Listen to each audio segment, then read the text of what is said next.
Rise, brother, rise, the awakening skies pray to the morning lit.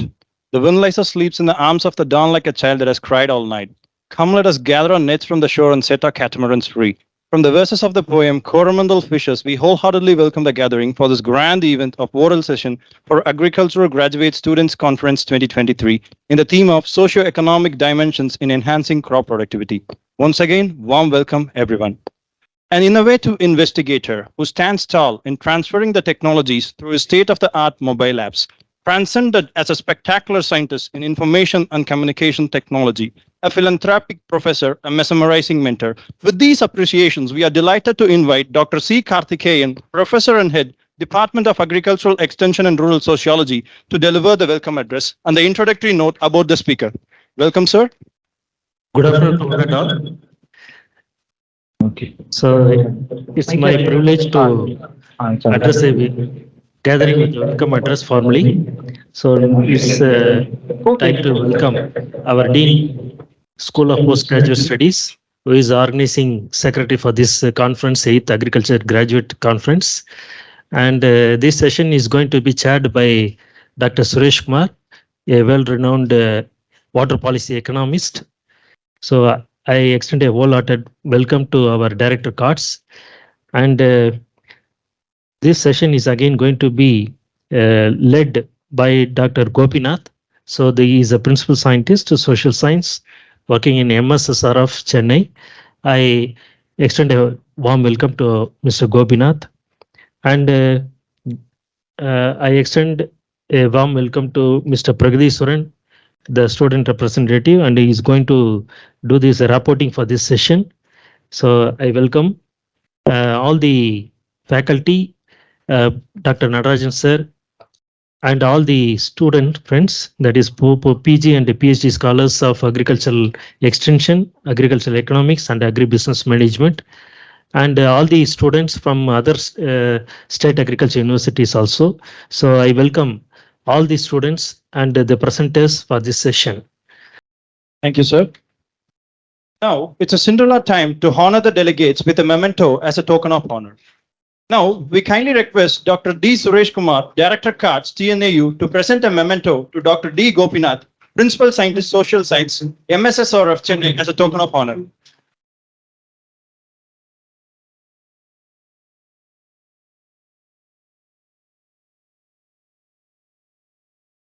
Thank you, sir.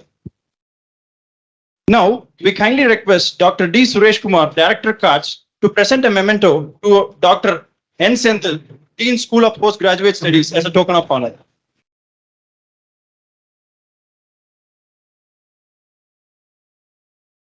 Thank you, sir. Now, we kindly request Dr. C. Karthikeyan, Professor and Head, Department of Agricultural Extension and Rural Sociology, to present a memento to Dr. D. Suresh Kumar, Director Cards, TNAU, as a token of honor.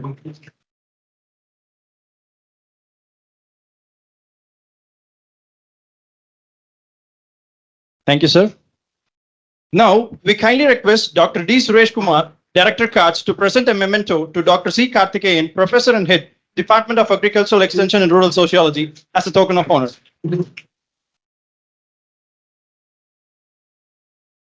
Thank you, sir.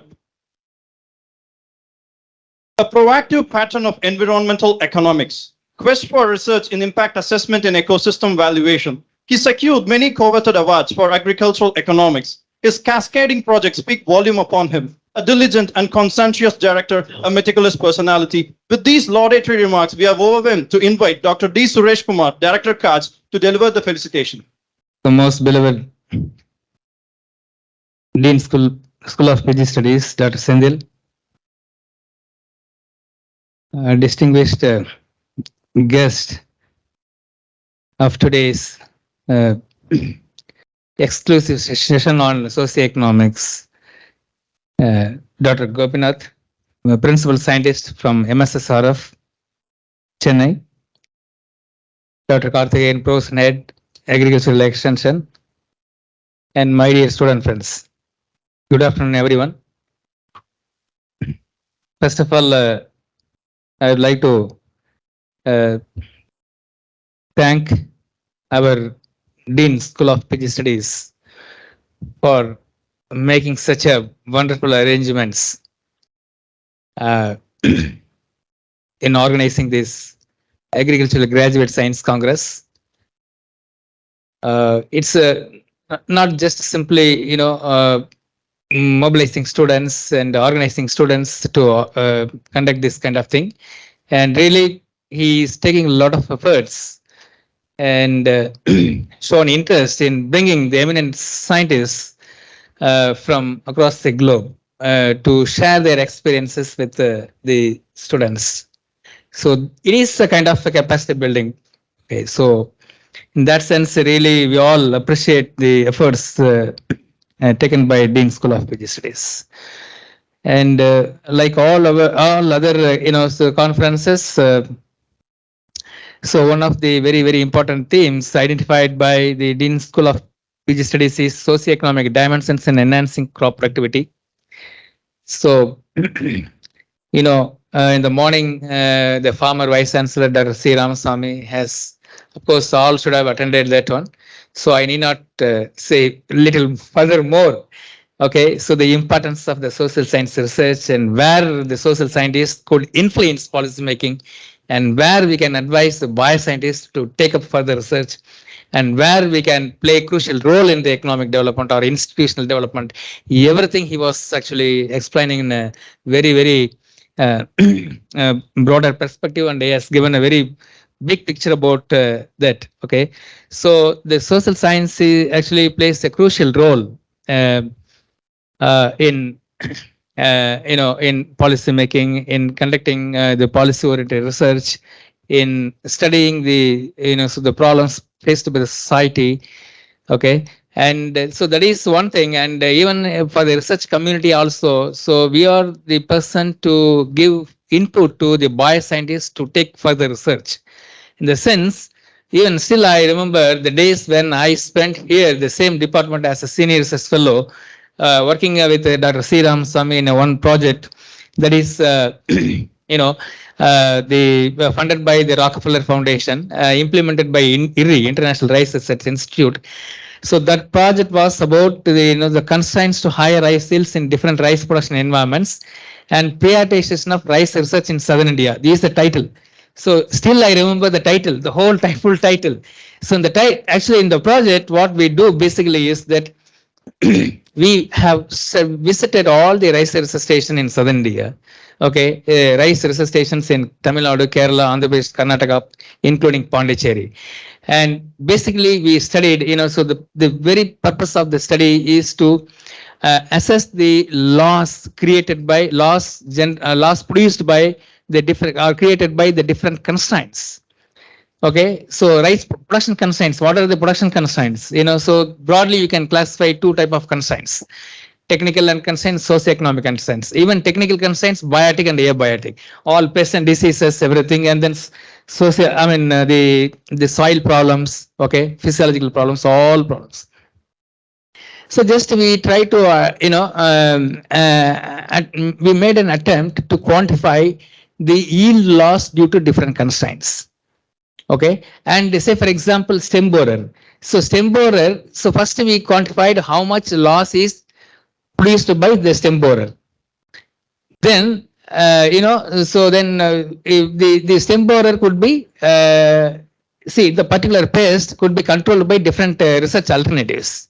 Okay, see in the sense the stem borer could be controlled by chemical method, cultural method, or by evolving a new variety resistant to stem borer, that is through conventional breeding, and then biotechnology. So there are different research methods available to control one particular pest. We worked out cost and benefits. Based on that, we have prioritized which constraints should be given more importance.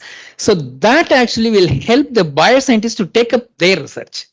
Okay, so at the end of the study, so we have submitted the report. Of course, I was actually a senior research fellow, but the report was submitted to the Rockefeller Foundation. Okay, finally, and so based on the findings, the then director of CPMB, Dr. Swamiyappan, he is a pathologist. So based on the outcome, by using the outcome of our study, he has proposed a very big project to the Rockefeller Foundation and he got.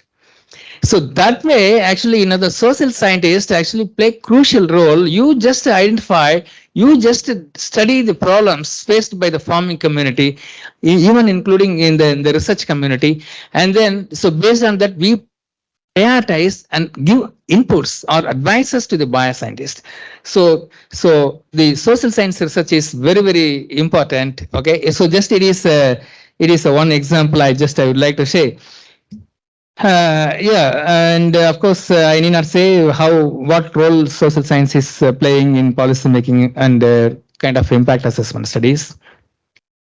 So, realizing this, the significance of the social science research, particularly in the state agriculture universities. So, the Dean School of PG Studies has identified one theme: socioeconomic dimensions in enhancing crop productivity. So of course we have many papers. Some of the papers we have 10 papers for presentation, oral presentation here, and other papers we have identified for poster presentation. Okay, so posters. So if time permits, you can also have a look at that. Okay, with this, so here for this topic, the socioeconomic dimensions. So our chief guest, Dr. Gopinath, he is a well-known economist from MSSRF. He has kindly agreed to deliver a keynote here. So on behalf of TNAU, on behalf of Dean School of PG Studies, on behalf of CARS, and on behalf of all my dear students, I welcome you. Okay, for this, hope your keynote speech would largely benefit our students in understanding the socioeconomic dimensions in a broader perspective. Okay, so with this, I don't want to take much time. With this, now I would like to. Okay, present letters. Okay, with these few words, I wish you good luck. Okay, so make use of this session in a productive way. Have more interactions, understand the issues and problems. We make this session a very successful one. Okay, wish you good luck.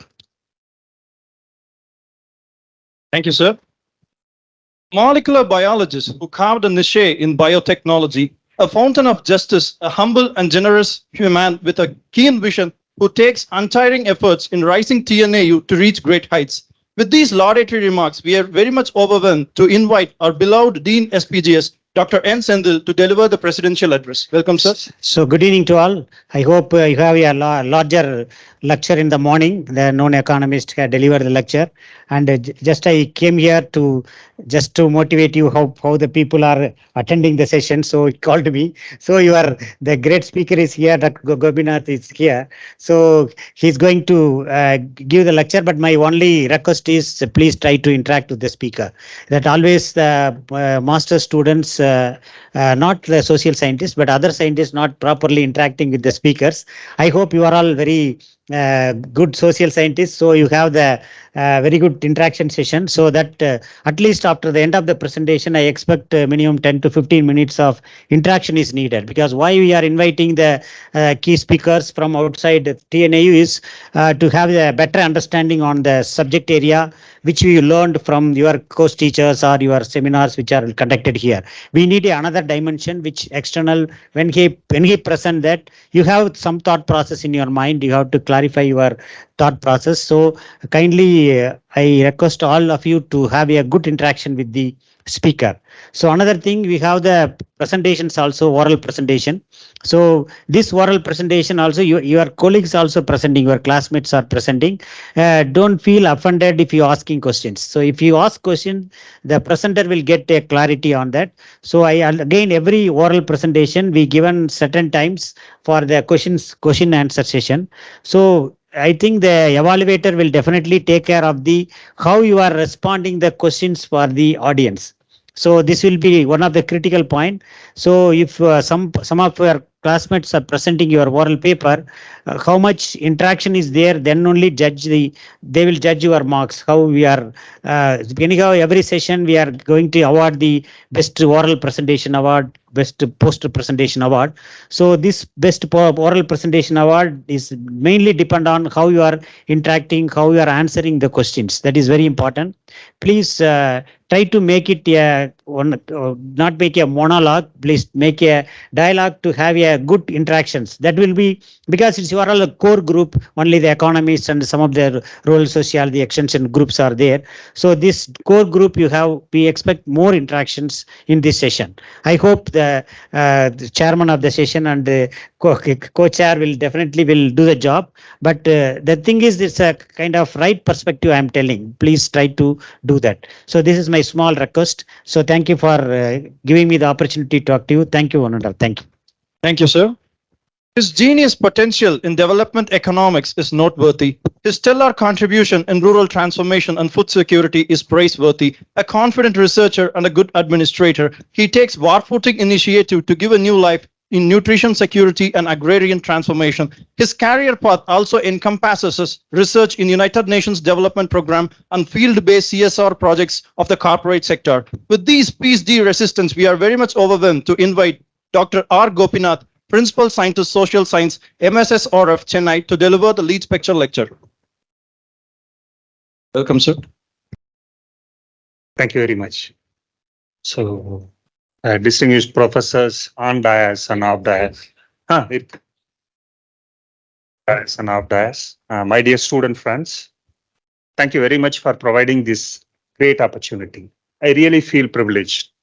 Not only as a representative from MSSR of MS Somana Research Foundation, but individually also I thank TNAU for providing this great opportunity because I'm not only from a farming community, I myself is a farmer kind of thing. So whenever I go to village, I used to do farming. I only maintain my farming in Kaveri Delta region.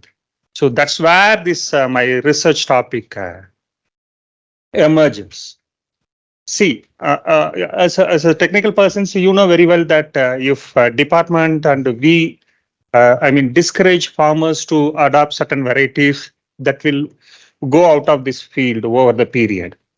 But this Papatla variety is an exceptional one. How many of you aware about this Papatla BPT in paddy? Can you please raise your hands? 1, 2, 3, 4, 5. Okay, good. So department discourages farmers to cultivate this Bapatla variety, right? Because there all these socioeconomic dimensions emerging. So if you do a research on why this Bapatla variety is still prevailing among the farmers, particularly some farmers prefer to go for Bapatla, then we can clearly understand about the socioeconomic dimensions. See that comparatively that is a less, though it's more cost effective, it's a less risky one. Farmers need not spend more time on that variety. It is relatively this water resistant, so tall. So if you cultivate in the early second season, then we can get better yield. If you have a facility to store your grains, even if you store 100 bags, that means something like something like 4 tons or 5 tons, you will get best price by selling those things in those grains in May or June. So that's why farmers prefer BPT rather going to a variety suggested by departments.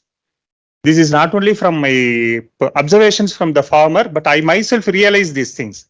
We started cultivating this Papatla in 1997 onwards. It's still going on. Last year, we purposely changed that variety, and that neighboring farmers yielded, got higher yield and also better prices. So whatever it is, end of the day, it is economics.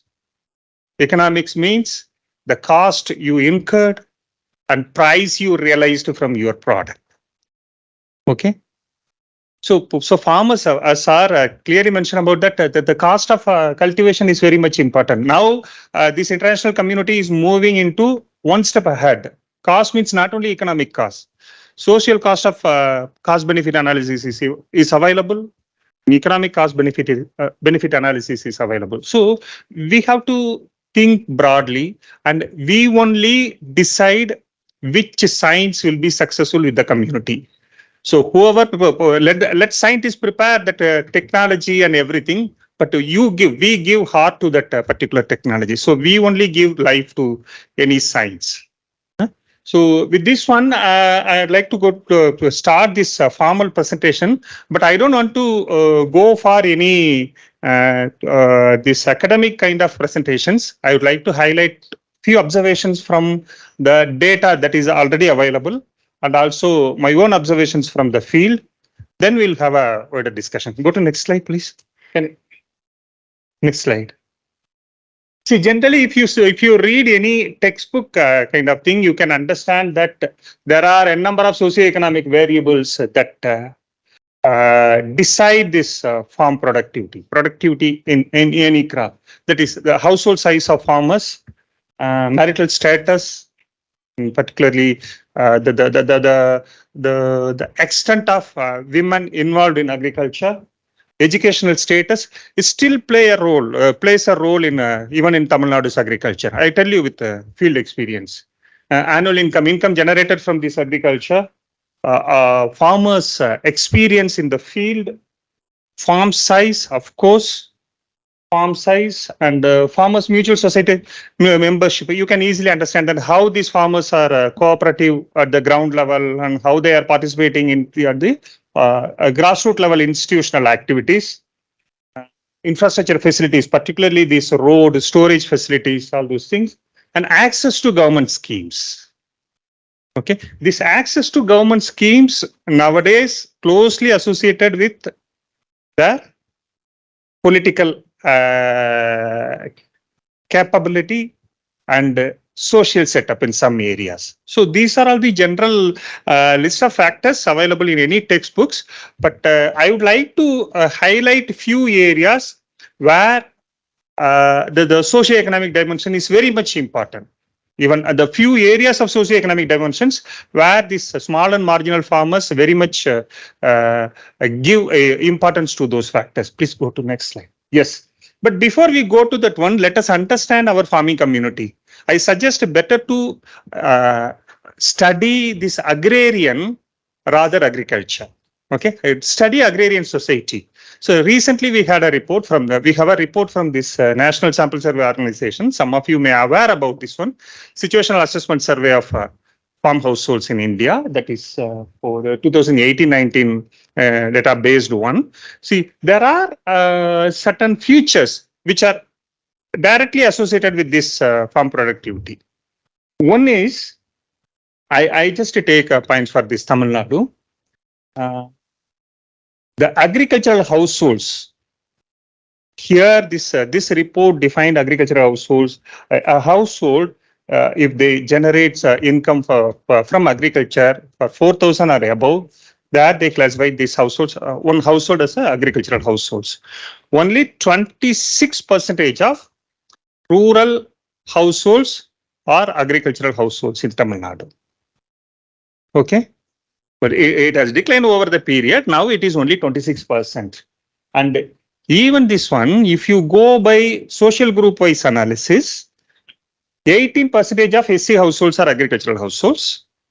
And this incidence is high among the OBC community, that is 31%. Okay. So here the point is agricultural households constitute only 1/4 of total rural households.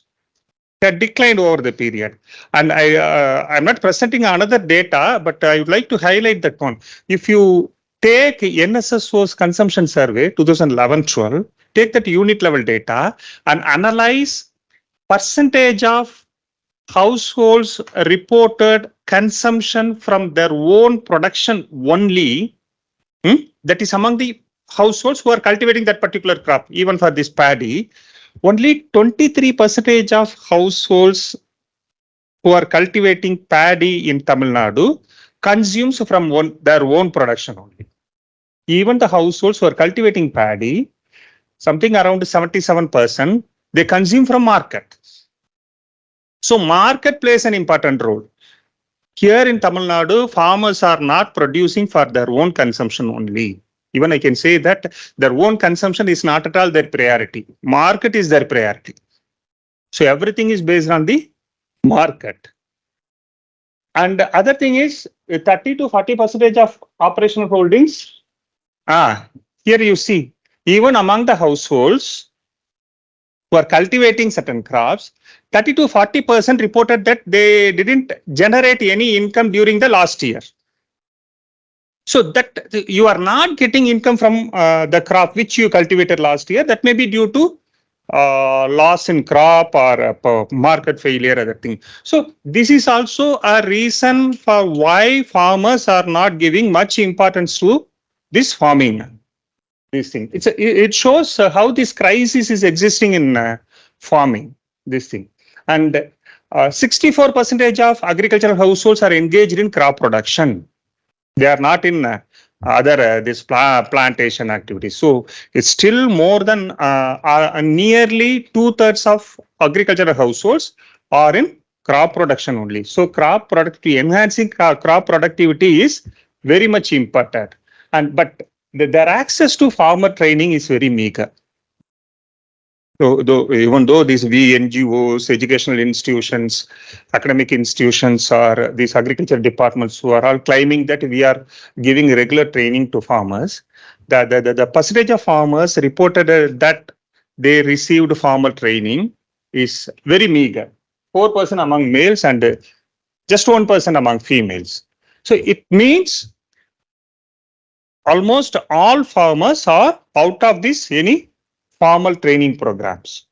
So these things are accounted, I mean, all these factors are responsible for this agrarian crisis and also percentage of farmers, percentage of agricultural households declining in a state like Tamil Nadu. And it is even the agricultural households, they generate income from agricultural activities. The next slide will, I mean, wage activities. Next slide will give you that picture.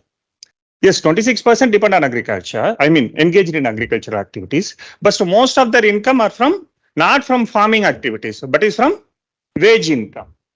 And if you see that component-wise cost in agriculture, in crop production, that wage labor constitutes a major portion.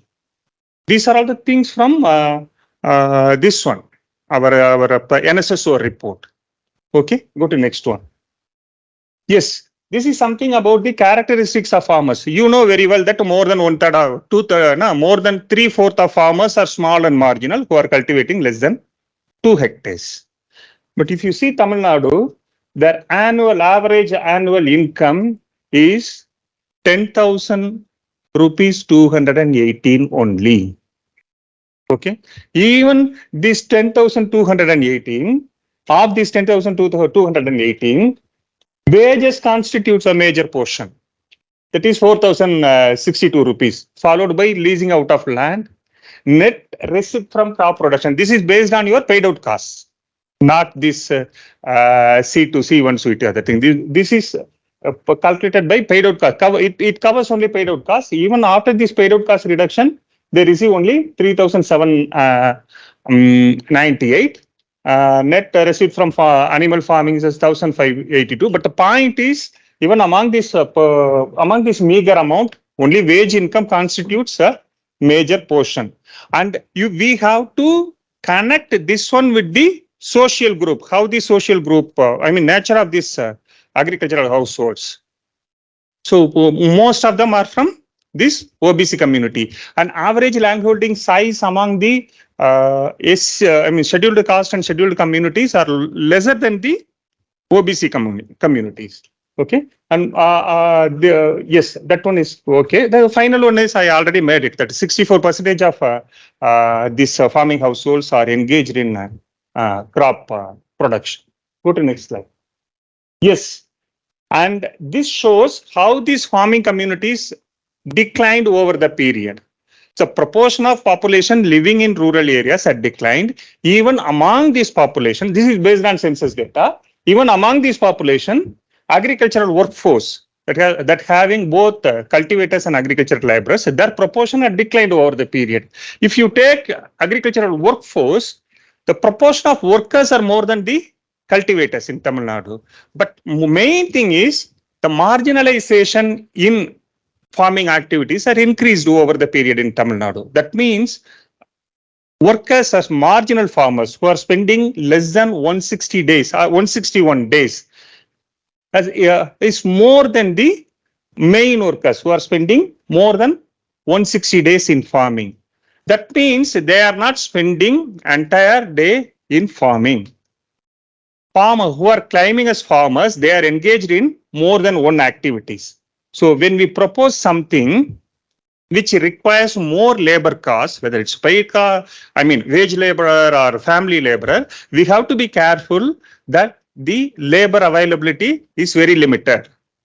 Farmers are not at all spending entire day with the farming activities. They are engaged in other activities. That's why this marginal farmers component outnumbered major, main workers as cultivators component.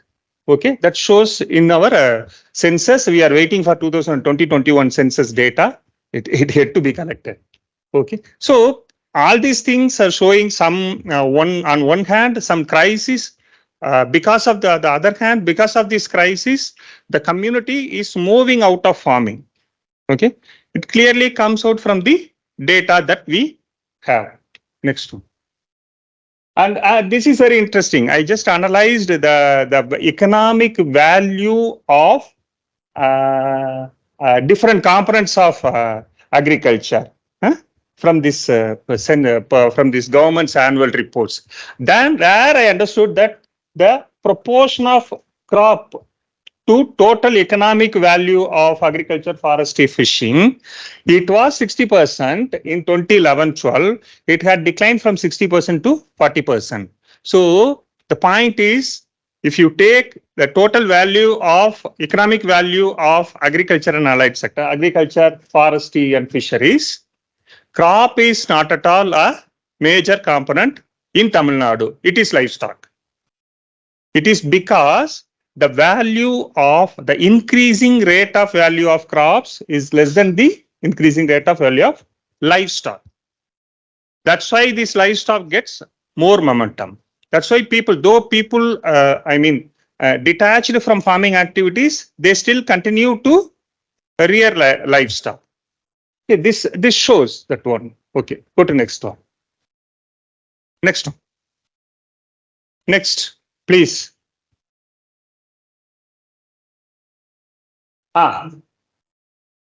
See, why all these things are happening, that is important. Okay. See, to enhance your crop productivity, capacitating farmer is very much required.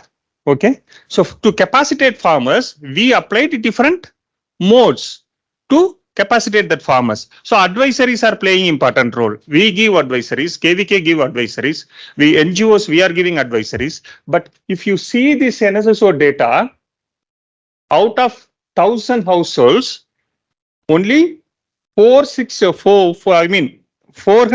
households reported receiving advisories. Even among the different sources, it is progressive farmers, radio and newspapers are the major sources. Progressive farmers, of course, they may reported that we get it from progressive farmers, but all those progressive farmers are receiving information from KVKs or agriculture research stations or agricultural universities only. But the 40% is alarming one. So still 60% of farmers are not receiving any advisories. These advisories are mainly to reduce your cost, optimal input applications, enhance your productivity, go for better yield. Okay. But those advisories are not reaching the needy farmers. That is a concern. We yet to get unit level data. Therefore, we are not able to do any class wise analysis or social group wise analysis. We try to do that one. If we do that one, then we can understand even among the farmers who are receiving these advisories, how it is useful for socially oppressed communities, how it is not useful for other groups, whether other groups apply this one or not, whether small and marginal farmers really received this information or not. All those things we will come to know if we get that unit level data. We'll try to do that one. Of course, you are most welcome to do that exercise with us for different states. Okay. So next one, please. Please. See, this is also about the marketing one. The point is, we are all, I mean, the general opinion is government provides assured supply, I mean, assured MSP prices for wheat and rice. But the point is, even for wheat and rice, you take paddy, 50 or less than 50% of farmers aware about MSP in India. The point is, even among these farmers, they are not, though they are aware that procurement agency is there, MSP is there, they are not able to sell those things at the procurement centers due to various reasons. There, this economics of landholding size plays a role, gender plays a role. If that particular farmer is a women farmer, she may not be able to, I mean, transport that produce into nearby procurement center. The social, I mean, the cost plays a role, size of holding plays a role. Many things are there. So that's why even that though you take the second graph, 53% of farmers are aware about this procurement agency and MSP, but only 40% aware about the procurement agency, but only 18.5% of farmers sold that produce in the procurement agency, with the procurement agency. So these are all the socioeconomic dimensions that decide your crop productivity. If we have this much level of profit, and also if we have this many crises, and if we propose something to enhance the productivity, then we can't expect that farmers immediately adopt those things. Okay, because they are not getting better prices. Even if they know the procurement agency, they are not able to sell their produce with the procurement agency. Before this talk, we had a short discussion with one of your assistant professor. There we discussed about this farm harvest price and cost of cultivation analysis. We have done that analysis for Kaveri Delta region, 3 districts in Tamil Nadu, and that we did it for 20 years. Then we realized that even in the Kaveri Delta region, where most of the GPs have procurement centers, direct procurement centers, the paddy growing farmers incurred loss for 12 years out of 20 years.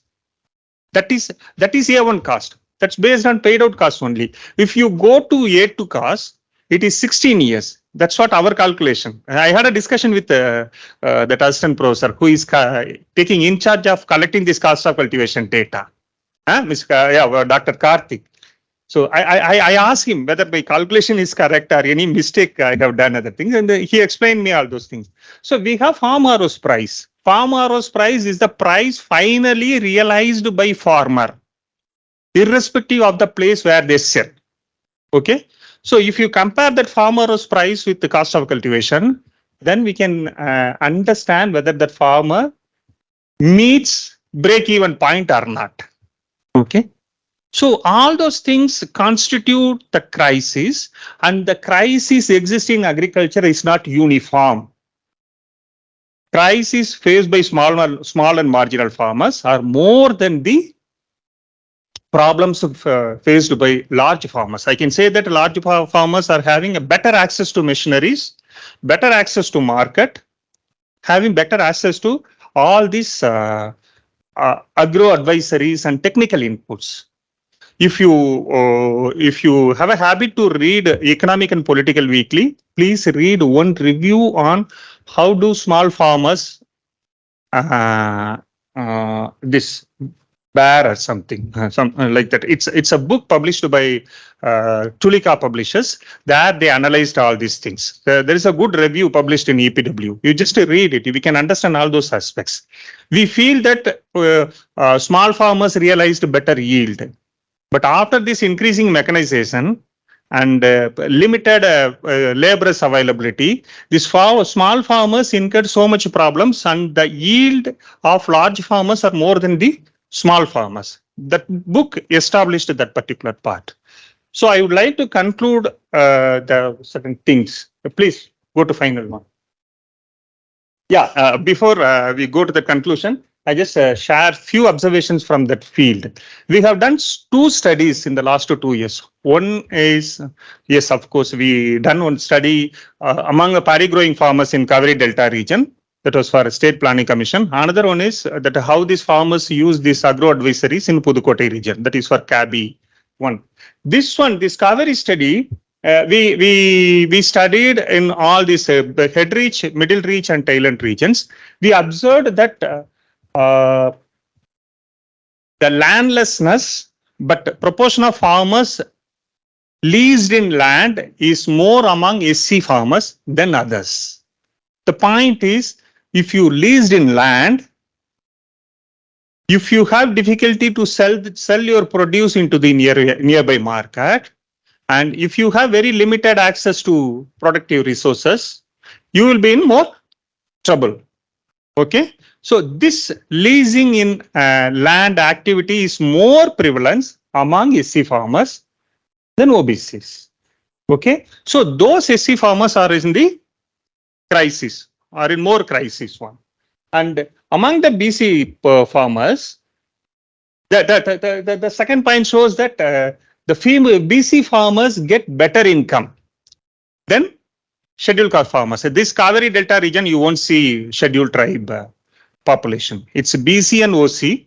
So they realized better income because they have better control with the productive resources, particularly after this mechanization increased.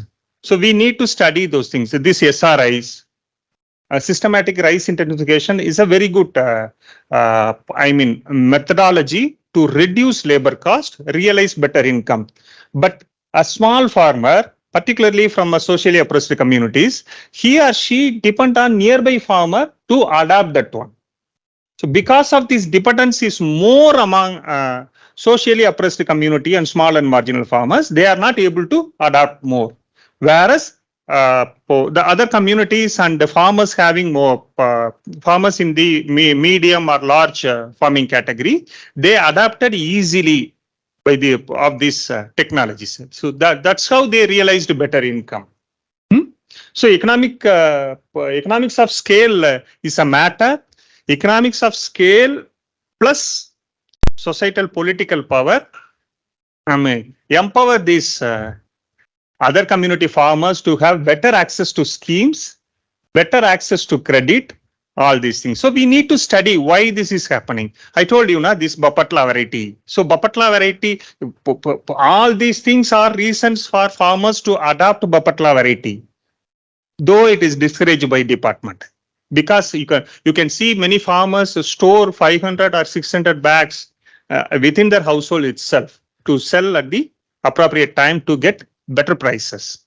But those things are not possible for the marginal farmers, particularly farmers from these socially oppressed communities. And the second one is this survey we were conducted in 2022. It was for this KABI International. We studied the farmers who received information from our end through these WhatsApp groups. And the point is, it was conducted in Pudukkottai. It was not conducted in Odisha or any other northern states. Even the Tamil Nadu district, the farmers reacted that only 14% of them had opportunity to convey their problems and receive advisories.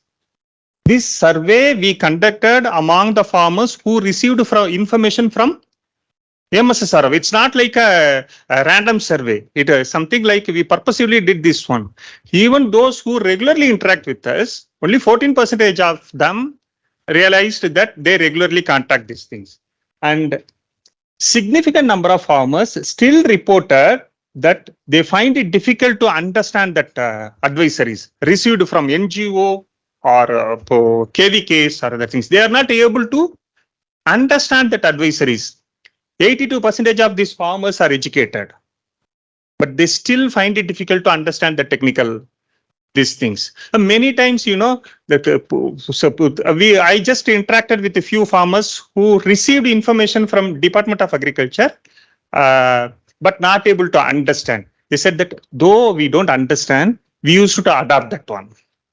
We don't understand the technical point, but we just ask this nearby person, we adopt that one because of their faith on the agriculture department. It is from government. So I can adapt easily. I can adapt without questioning this thing. But they are not able to understand the content, the core content of that particular message. And this gender problem is a major one. Many farmers, they showed that message to their children, women farmers or neighbors to understand their content. The phone was with either the children or a spouse. And even though they understood, even though they decided to adopt that particular advisory, they were not able to do that one because of this mobility issue.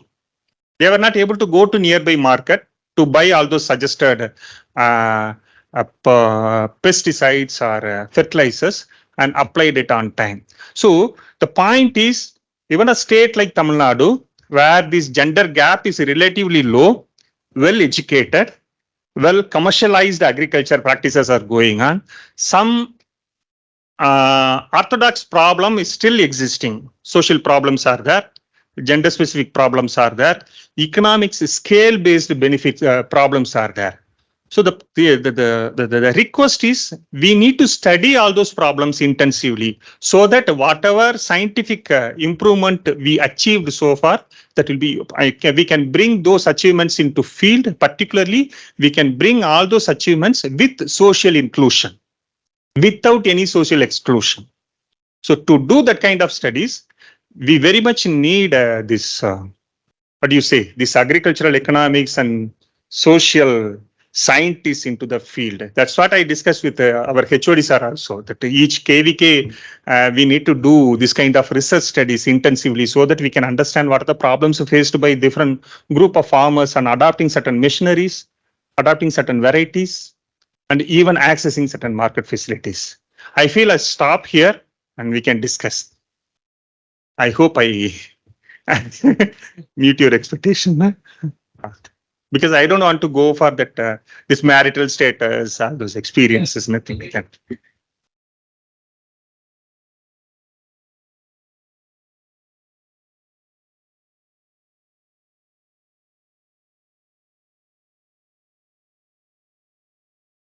Please.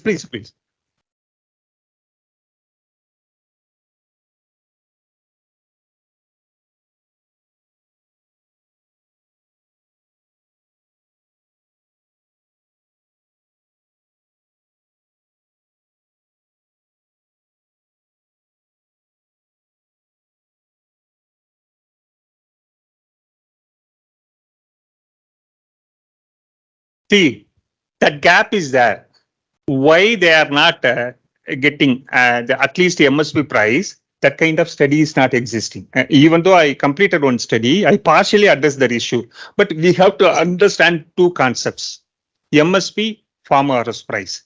MSP is the minimum support price assured by department, assured by government for this paddy, for this variety. So if you sell that produce at our procurement centers, you get that particular minimum support price. So if you get better price, you can sell outside. So it's only a minimum support price. But many places it exists like a maximum support price. So if you're a small farmer having 10 or 15 bags or something, a marginal farmer, or even this 50 to 60 bags, you particularly if you cultivate during that Kurvai season where this rain is highly unpredicted and you are supposed to wait there in the DPC for 2 days or 3 days, then this small traders approach to you. So instead of selling that produce at 1,100 rupees, you can sell it to me by 1,050. You need not wait there. So there minimum support price becomes maximum support price. That you can see from farm harvest price. This thing, farm harvest price is nothing but the final price received by farmer per quintal. That also collected by the statistics department. So but they take samples from farmers in the market. So what price you get for your produce, okay, irrespective of places where they sell. So that is the farmer's price. So the difference between this MSP and farmer's price clearly shows that farmers are not able to get MSP properly.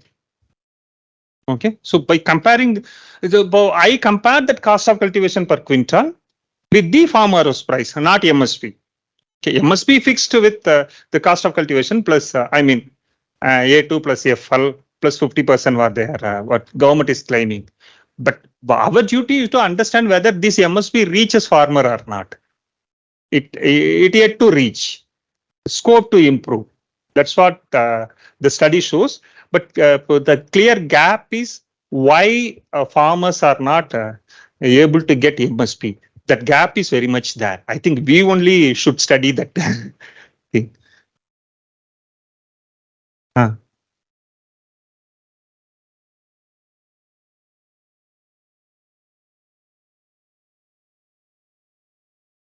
No. So if you see the scientists, they give scientific reasons for discouraging this buffer layer. It's outdated one. Improved varieties come. No. See, the cost is high. Risk of losing crop is also high. I mean, it takes at least 20% more cost than the normal variety. But risk is less. But to be frank, why farmers still prefer to cultivate that one, that we have to study. That's what I am saying, that those gaps are still there. I can tell from my own experience, but the scientific evidence is still lagging. Reasons because I have studied varietal preference in those. Since farmers preferring those varieties because of its fine grain quality. The fine grain quality is procured at DP center at rupees 19 rupees. Old grain varieties are procured at 16 rupees. So the fine grain varieties yields more than old grain varieties. Farmers usually prefer more fine grain varieties such as BPT or other than BPT such as other short duration varieties. Certainly that's a reason, but that's not the only reason. That's what I'm saying. Certain pest attacks, this BPT resists that one, whereas other crops are not this thing. But we need to study in detail, particularly the socioeconomic dimension of this Bapatla variety that we need to study. Thank you.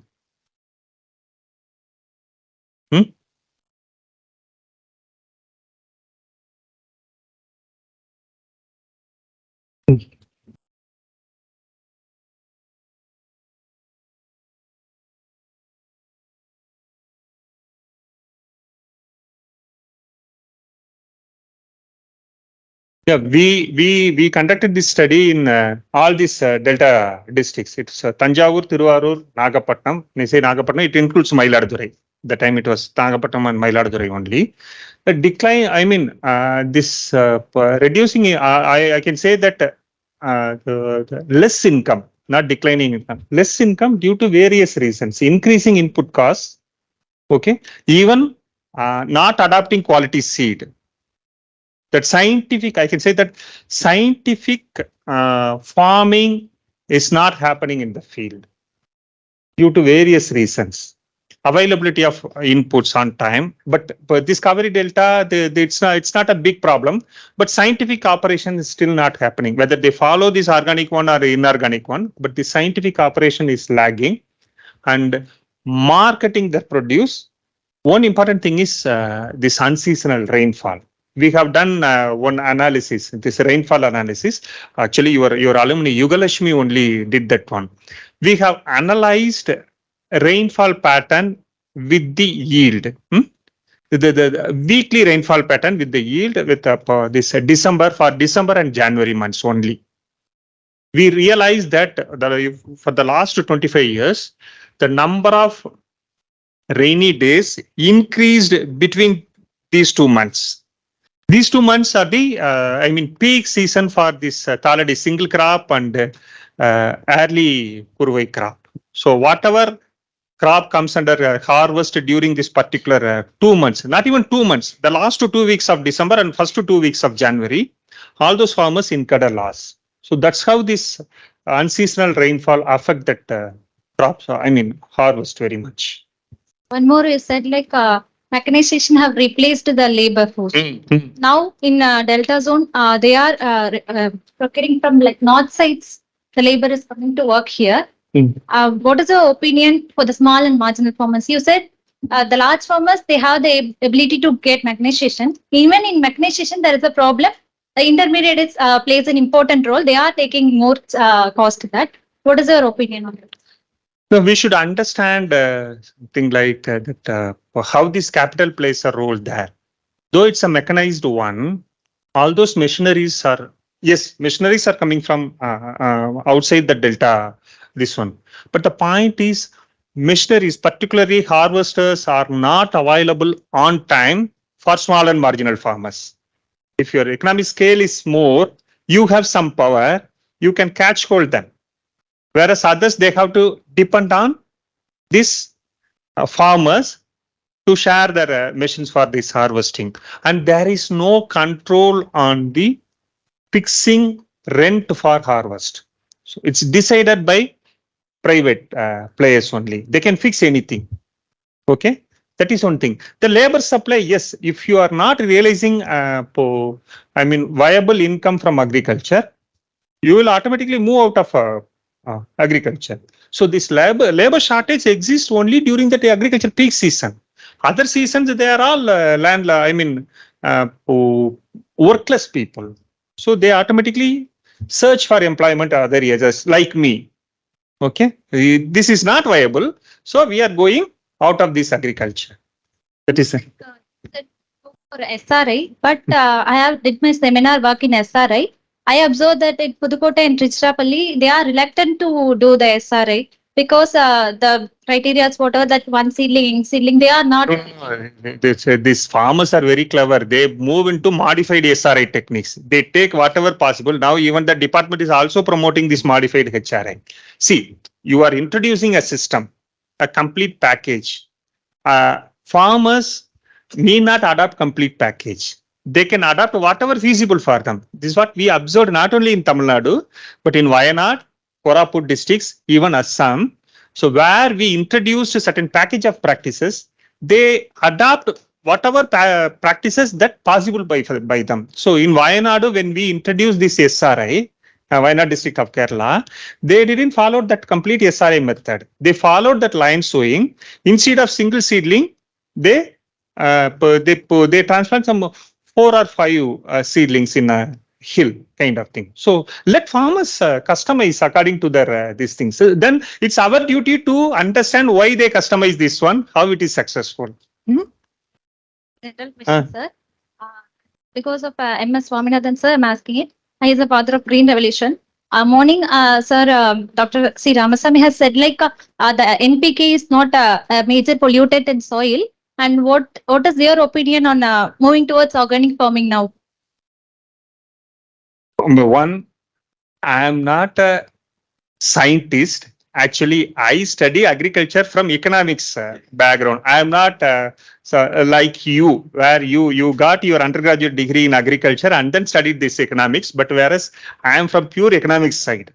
Okay, but I want to see that organic farming or a scientific one from this socioeconomic dimension aspect, whether it is feasible, whether it is doable, sustainable. I'm talking about the sustainability of entire practices. Again, still, even we need not reject those things. So whatever possible, we can adapt it. But this suggestion is we go for a scientific farming. Whatever the way we are doing, we have to go for scientific farming. That's what our call. Thank you.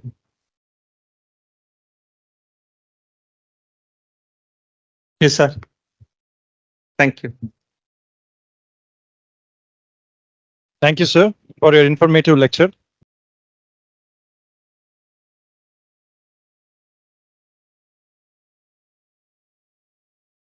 We feel immense pleasure, proud, and deem in organizing this grand event of Agriculture Graduate Students Conference 2023 in the overall theme of globalization of agriculture, food, fuel, and feed.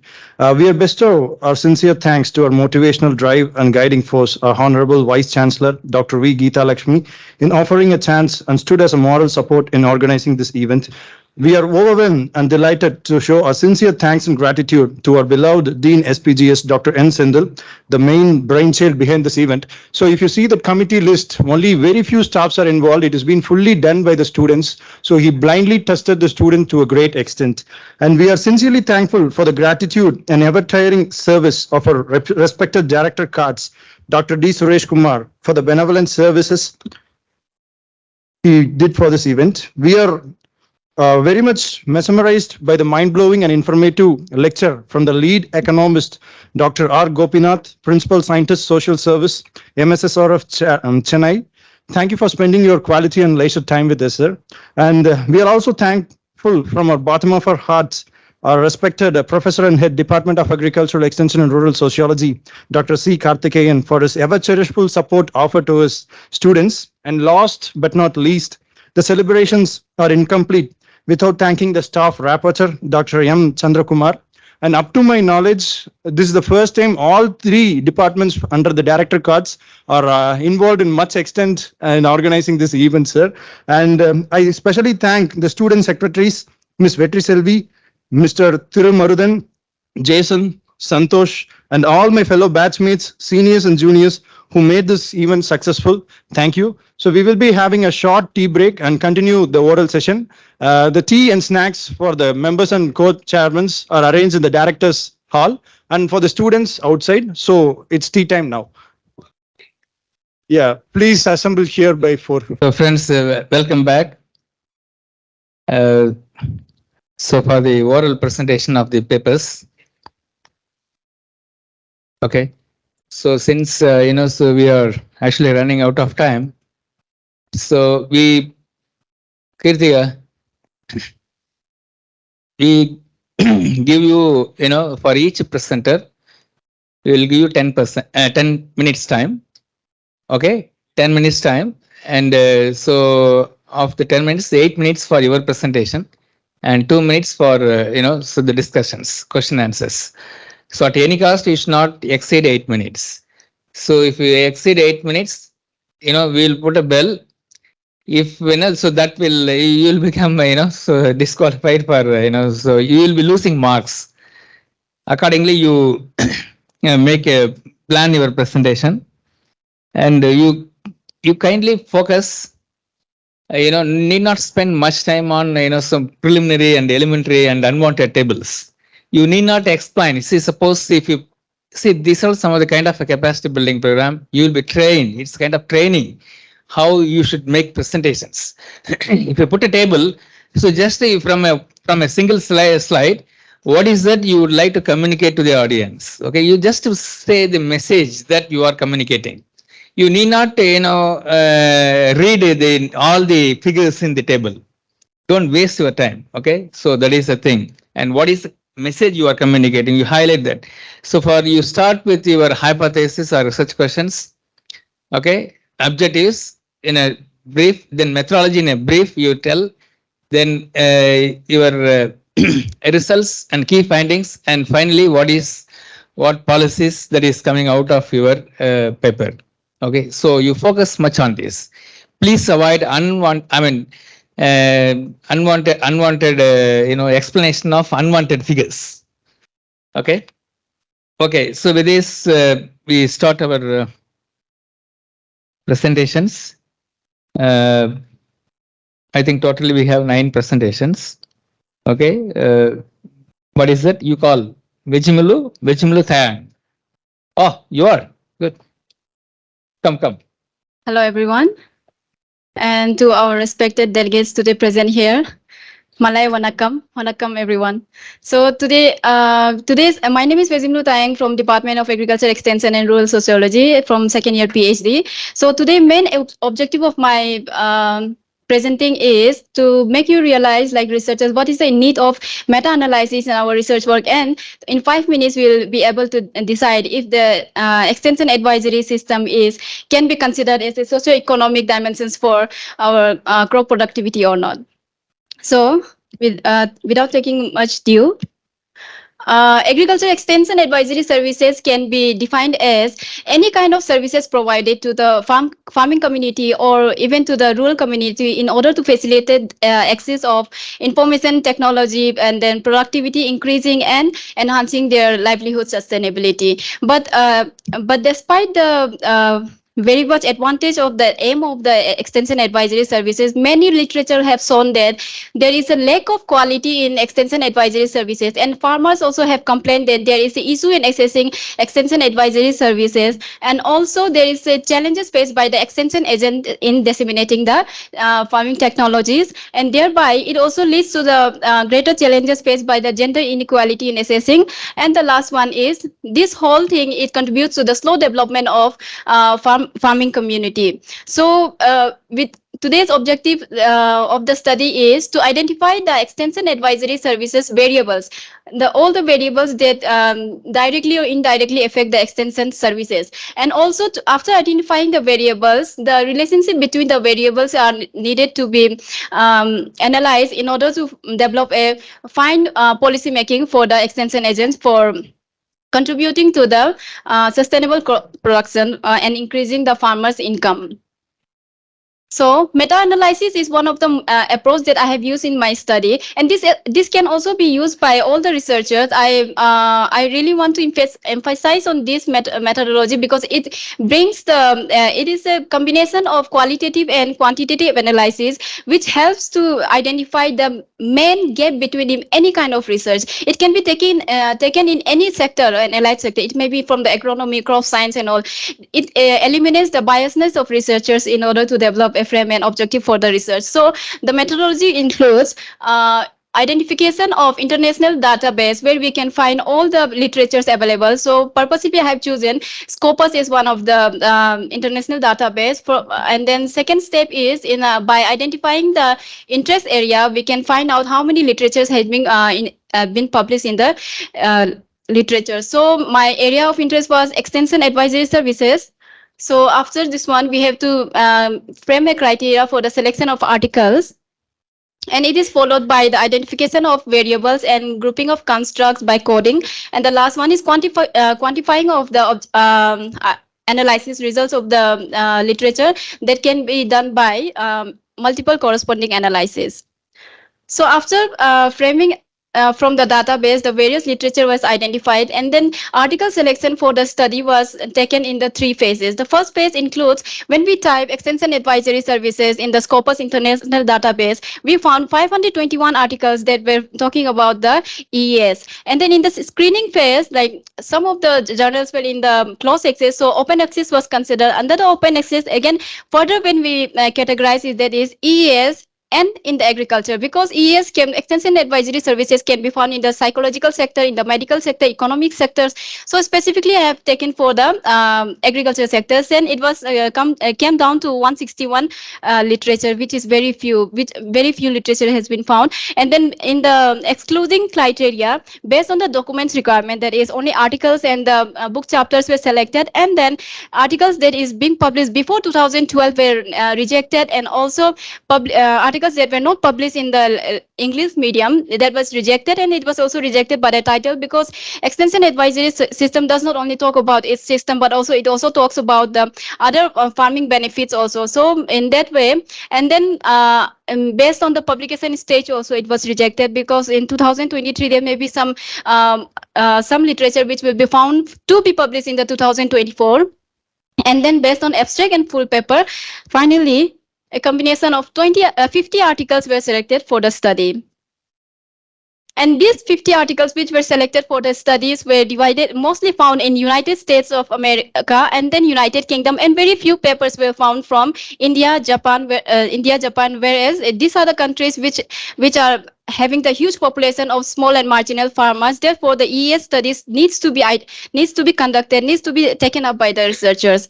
And these 50 articles were also published in various journals, and most importantly, the Journal of Agriculture Education, which is being published by the American Association of Agriculture Education. These were most commonly found, and other as the Journal of Rural Studies, and then Agriculture Extension Reforms that is taken out by in the green phase you can see, which is taken out by our managed in the extension system.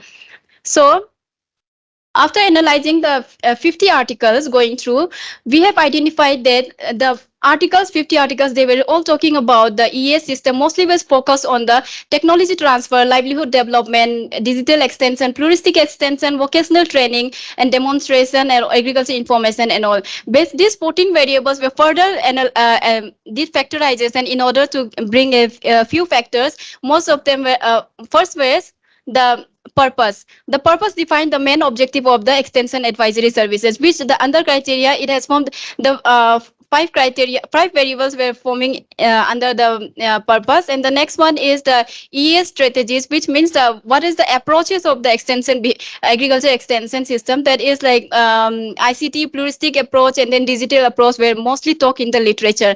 And the third one is agriculture information capacity building rural credit, which fall under the process, because these are the process which are being used by in order to to be close to the achieving of the ES purpose. And the last one is ES product. Product can be defined as the services which involve in capacity building or to bring behavioral changes, and that can be done by vocational training, agriculture information system, and demonstration.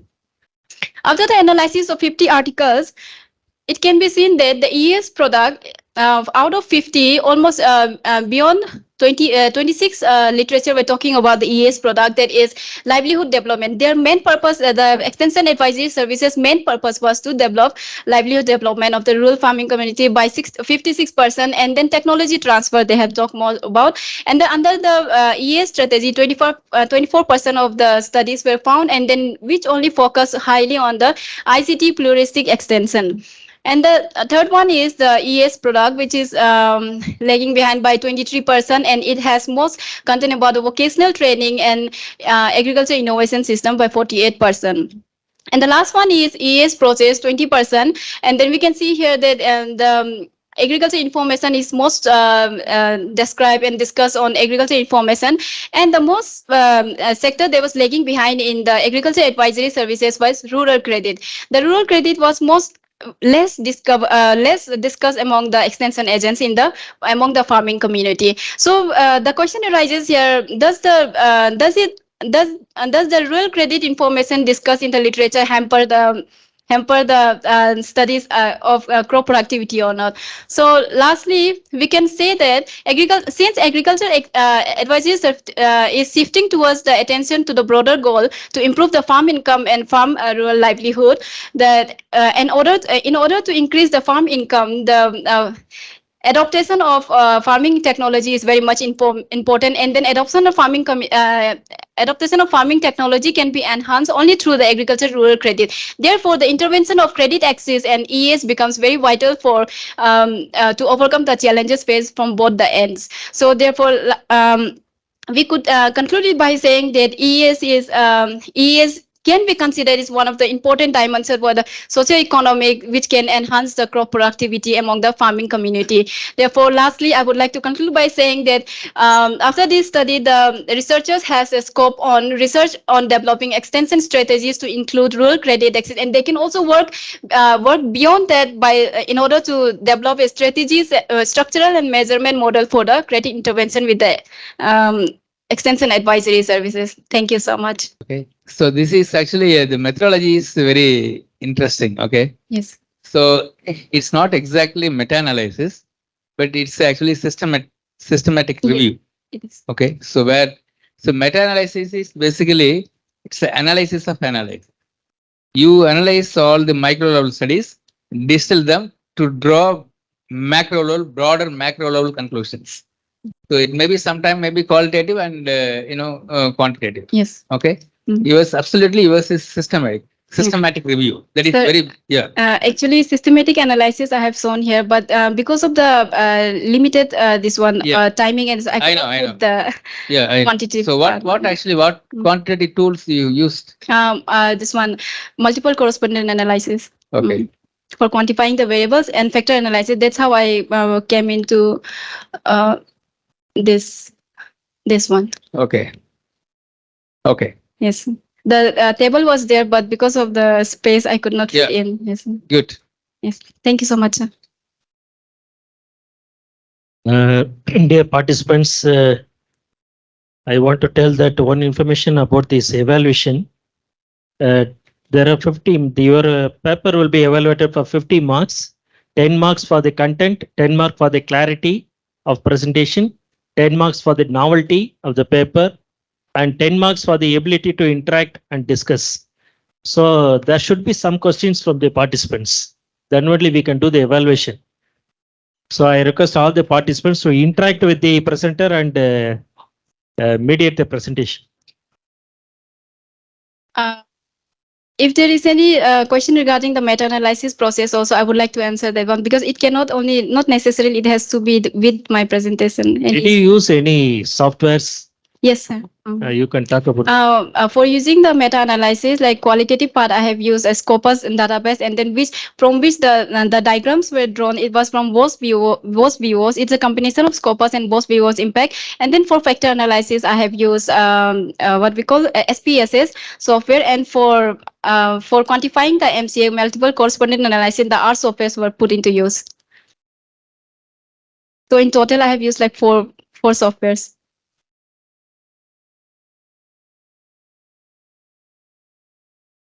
Thank you so much. We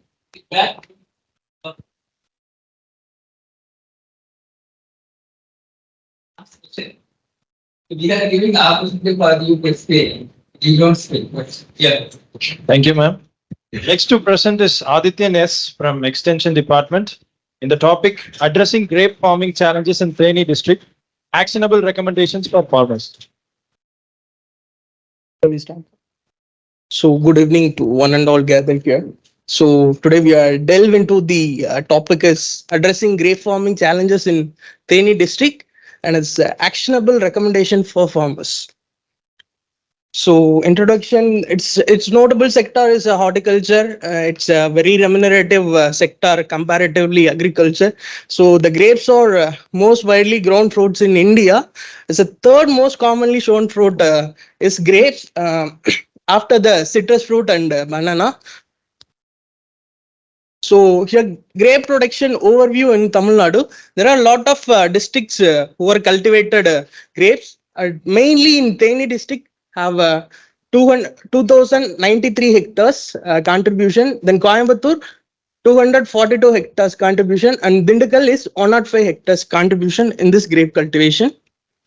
So the methodology, the primary data was collected with the help of well-structured pre-tested interview schedule in Theni district of Tamil Nadu. Selected study are where large number of farmers were engaged in grape cultivation. So simple random sampling technique were used for the for this study. Totally 120 farmers was selected for this study.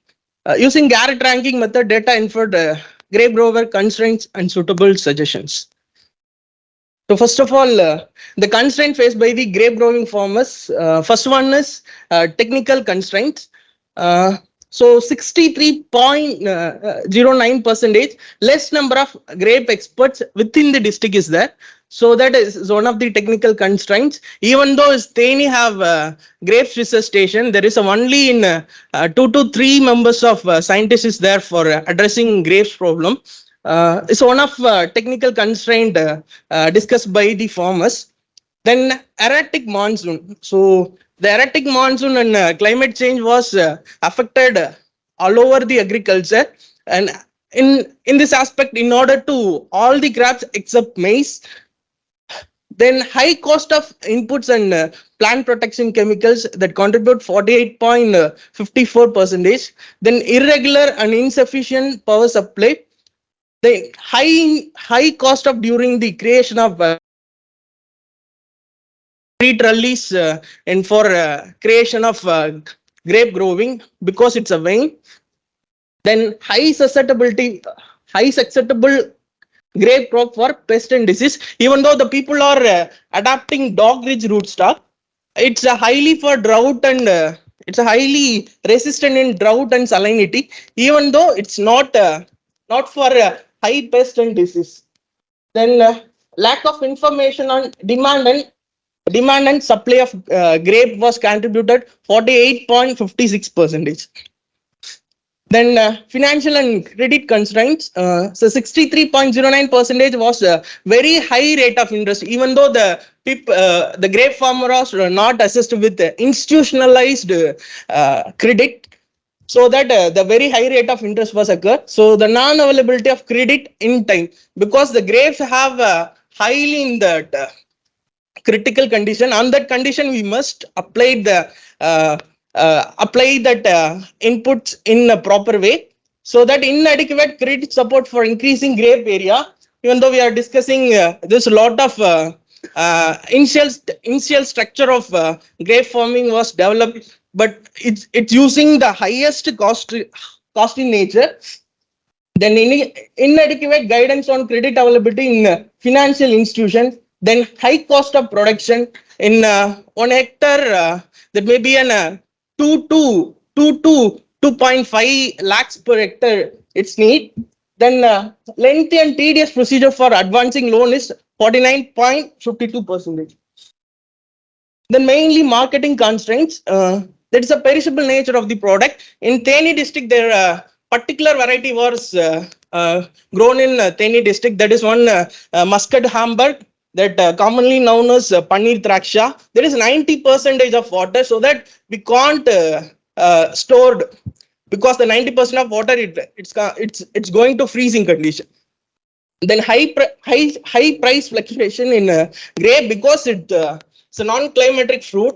The grapes is non-climatic fruit. When the grape was ripened into that plant only, so that uniformly the grapes was ripened, so that high price fluctuation in grape is there.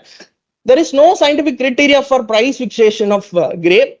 Then lack of regulate and organized market is not there. It's contribute 54.57%. Inadequate processing unit within the district. There is a distillery unit is there for grape processing. It's in a private one. Cold storage unit also there.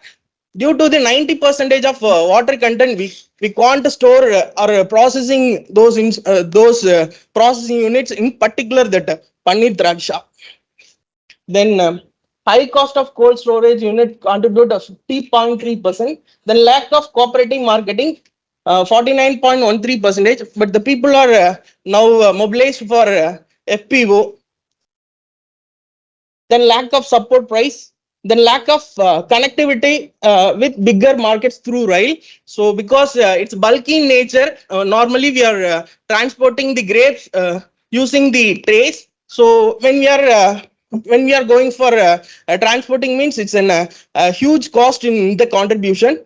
So now only the Theni district have a meter gauge increasing, so that we are receiving 3 months back one train is that. For in this train, it's maybe contribute about that the lack of connectivity addressing the things. Then high transportation cost, as well as we are discussed. So the suggestion of grape growing farmers to overcome constraining production and marketing grapes. So it's need an integrated demand driven extension approach for the grape growers. Then supply adequate quantity of agrochemicals on subsidized rates. Then uninterrupted sufficient supply electricity using the drip irrigation method of irrigation. So in this sense, in the block of Chinnamanur and Kambam, the people are getting the water from the Surlipatti region. In the Surlipatti region is a river banks, that's it's along with Mullai Periyari river. The people was sucking the water from that river banks. It's about in grapes field, there is the grapes field and river banks. It's in between 30 to 40 kilometers. So to develop ICT based apps for specific region to gives a better grape cultivation information, then financial support for low rate of interest for expansion of grape area, then establishment of cooperative marketing, then provide information about the production, demand, supply, and market information. Then establishing of processing units by government or cooperative basis. So ensuring rail facility and refrigerator van connecting the bigger cities of the market. Then extension agency to regularly contact grape growers to disseminate latest technologies. Then ensuring availability of downy and powdery mildew and resistant varieties. Then priority should given grape based value added products.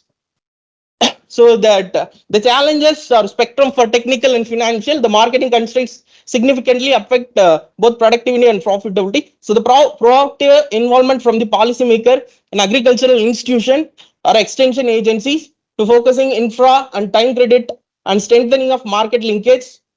Its efforts not only elevate the grape cultivation but also contribute comprehensive agricultural development in the region as challenge transform into opportunity that promising future characters by increased livelihood and thriving agriculture endeavors. In these things, I will conclude my presentation. Good evening, Aditya. I'm Nitya from Agricultural Economics. Yeah. So, I have a question like whether you have identified any socioeconomic factors that influence crop cultivation. It's one of my objective for my research work. Constraints is one of the objective. I also assess the socio-economic characters of grape growing farms. So, you have told like organizational membership, no? Organizational membership. That FPO you have told. So whether it influences grape productivity? Yeah, it's in 3 to 4 blocks they are cultivating grapes. Now only the people is aware about that FPO. Now only the people are mobilized for FPO making in the process. Okay. So according to your study, it doesn't impact grape productivity. When my observation, it's not there for FPO. The people still thriving for FPO. Yes, sir. All are generic. Yes, sir. Okay. At least, so which is the most, actually the recommendations, as everyone knows, that should come from your analysis. Yes. Basically, your findings that should guide you to, that will lead recommendation. Yes. Okay. So you just, which recommendation you will tell, at least one, to promote grape sector in the state. Demand driven extension approach. Whatever the things, the people, because the farmers need different things from the different times. So we will go for a demand driven extension approach, means by the time means will sort out or addressing this kind of problems in shorter ways. Next to be presented is Ilamadi S from Agricultural Economics in the topic of an estimation of cotton water footprint. A very good evening to one and all. Myself, Ilamadi S, PhD scholar from Department of Agricultural Economics, is here to present on topic an estimation of cotton water footprint. We can see water is the most important renewable resources and its availability vary with space and time. India is the largest country, but it encompasses only 4% of the global freshwater resources, but it has a population of 18% of the world. When we see the per capita water availability over a decade, it has decreased drastically. So our country is encountering into water stress situation.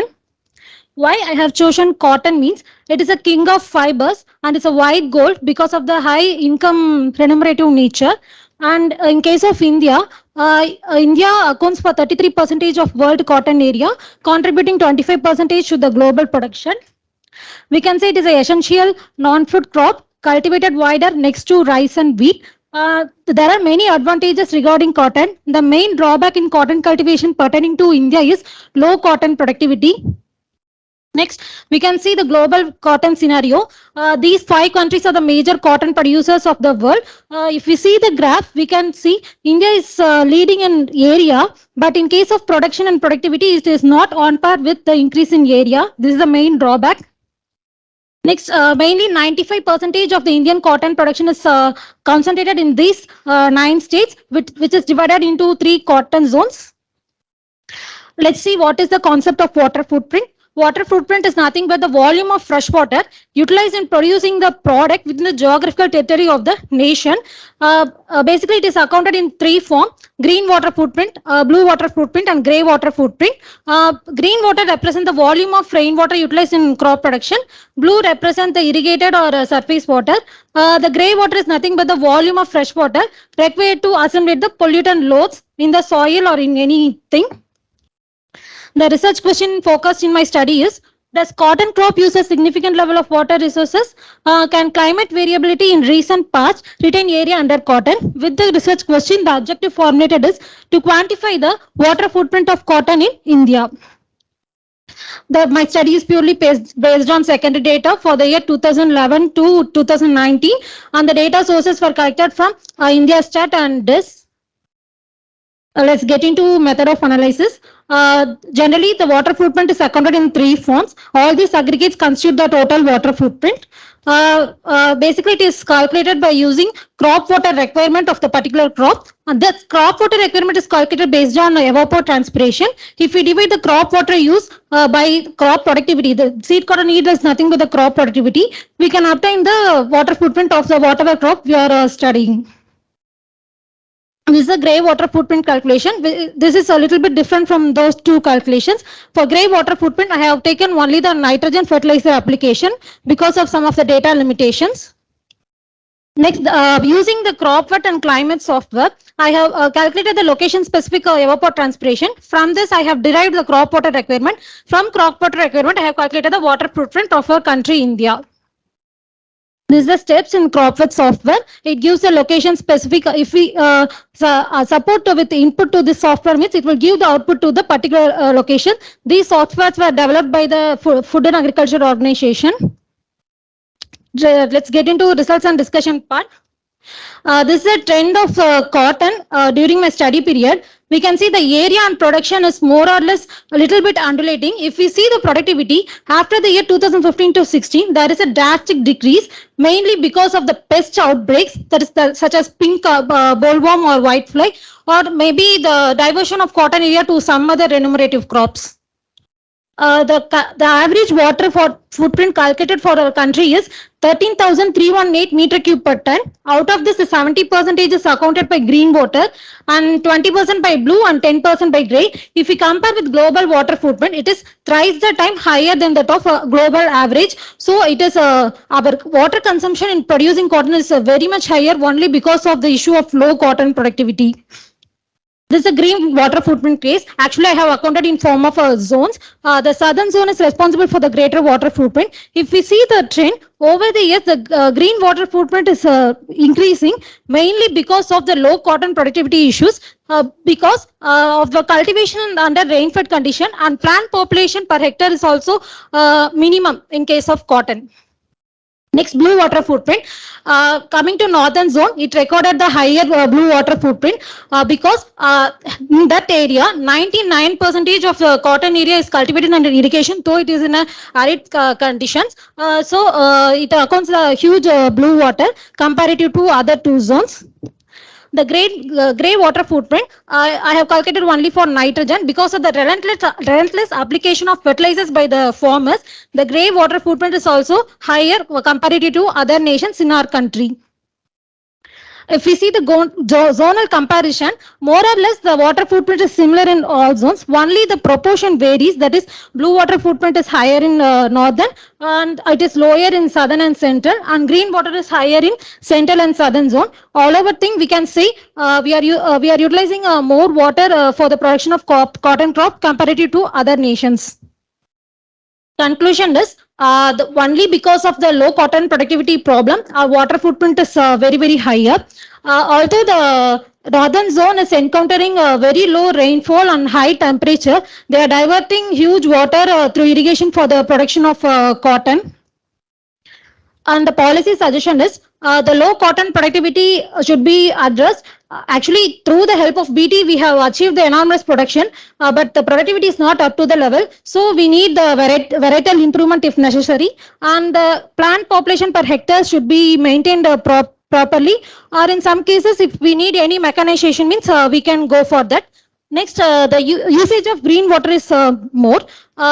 In recent years, we are encountering into very water shortage, and rainfall is also very minimal due to climate variability. So this green water should be taken into concern because it may affect the sustainability over the period. Next, blue water usage is in northern zone is very critical. So it will lead to a critical water depletion over the future.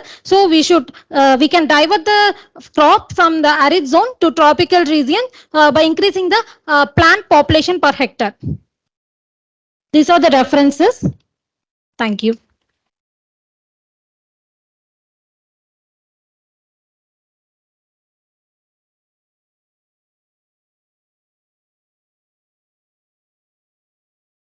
Yeah, Ilamade, Yes, sir. it's a good work, good presentation. Thank you, sir. Very good work, actually. So water footprint is a very interesting area. Okay. So I have two clarificatory questions. Yes, sir. So you have worked out water footprint and expressed in terms of meter cube per ton. Yes, sir. Ton of lint or what? Lint, sir. Per lint. Lint. Lint in terms of. No, sir. With seed cotton. With seed. Yeah, you have to be very, very clear. Okay, sir. Okay. So if you express, the meter cube is okay, but per ton of a lint or because usually the cotton is expressed in terms of wells. Okay. So you have to be very clear, careful in expressing the units. Okay, sir. And in the recommendation, actually, so the water footprint is very good. One of your recommendations is going for, the water management technologies. Yes, sir. It's a very, very broad. So what specific water management technologies you advocate to minimize water footprint? Okay. So that should be spelled out very clearly. Okay, sir. Okay. Either you are advocating a micro irrigation or a sprinkler. Or drip one. Okay. Yeah. So drip or sprinkler or any other, so the irrigation methods, broad bed furrow system, something. What water management technology specifically you advocate? That is one thing. Okay. Yes, sir. And then the last recommendation you said, so it can be diverted into water rich area. Yes, sir. So that is water rich area. High rainfall areas. High rainfall. That is not water rich area. Okay, sir.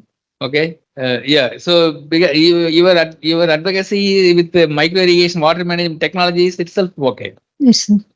Okay. And instead, so suppose if you are making this paper for any summation to top journals, you can work out. So instead of growing 1 hectare of cotton, irrigated cotton, what other crops could be grown? So that type of analysis, if you could, that will add value to your. Yes, sir.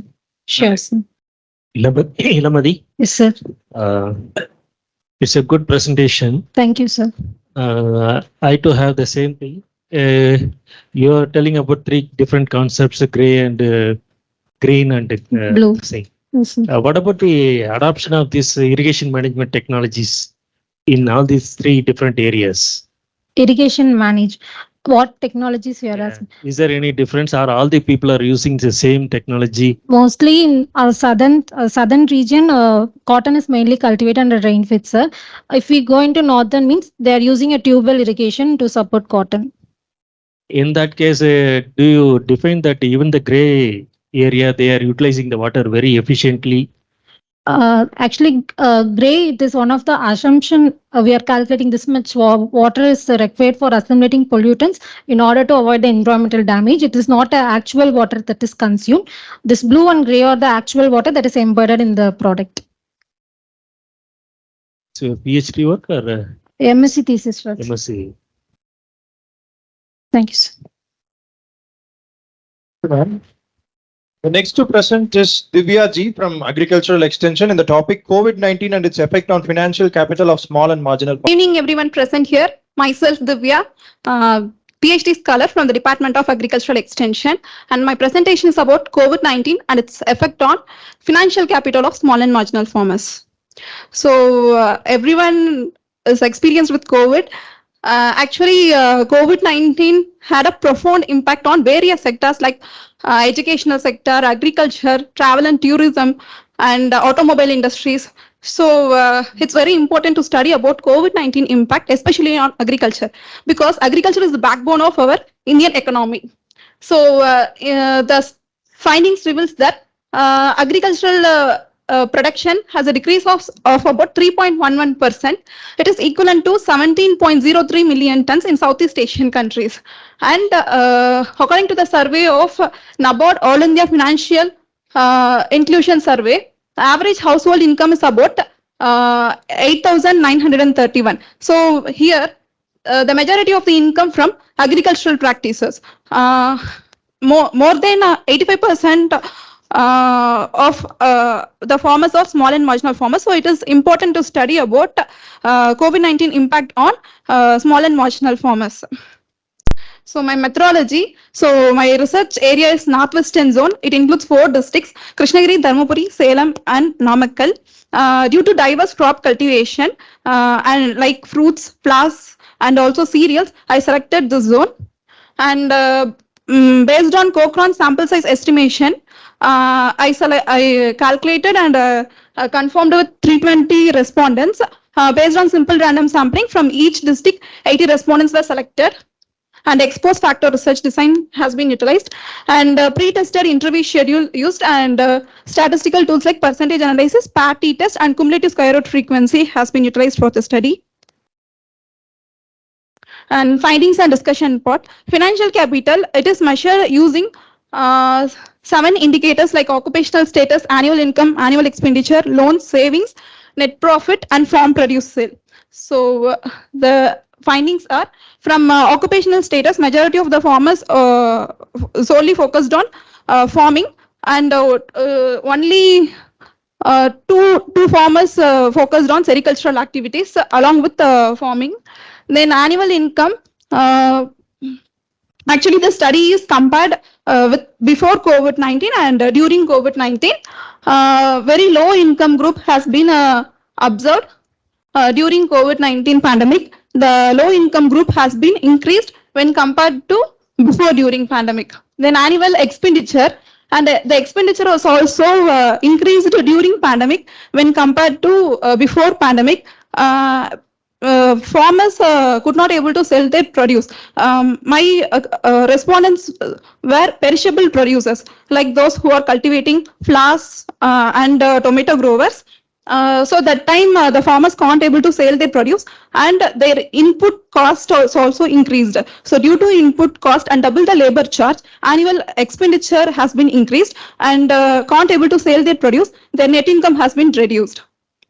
Then loan availed is also has been increased during COVID-19 pandemic when compared to before pandemic.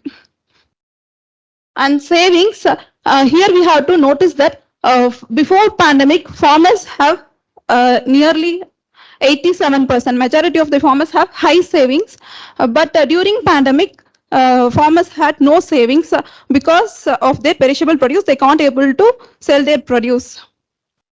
Then farm produce sale, majority of the farmers earned immediate cash before pandemic, but during majority of the farmers can't able to sell their produce to the buyers. They can't identify the buyers immediately. So based on contract basis, the buyers who procured the produce immediately, the farmers could not able to gain the amount. On contract basis, farmers were struggle to obtain their income.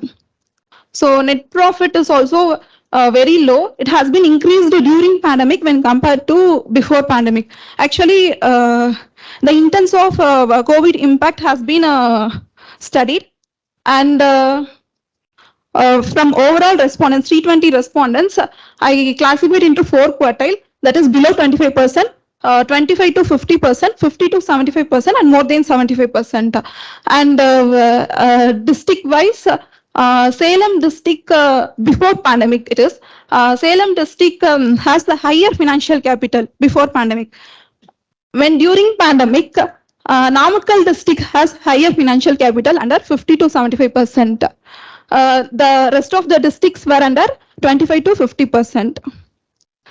Then the incomes of pandemic has been analyzed using PAD-T test. Based on T values of the magnitude of interns has been identified. So Salem has been affected, Salem district has been affected large when compared to all other districts, followed by Krishnagiri, Dharmapuri and Namakkal districts. Then ETA squared statistic has been calculated to know the intents of pandemic.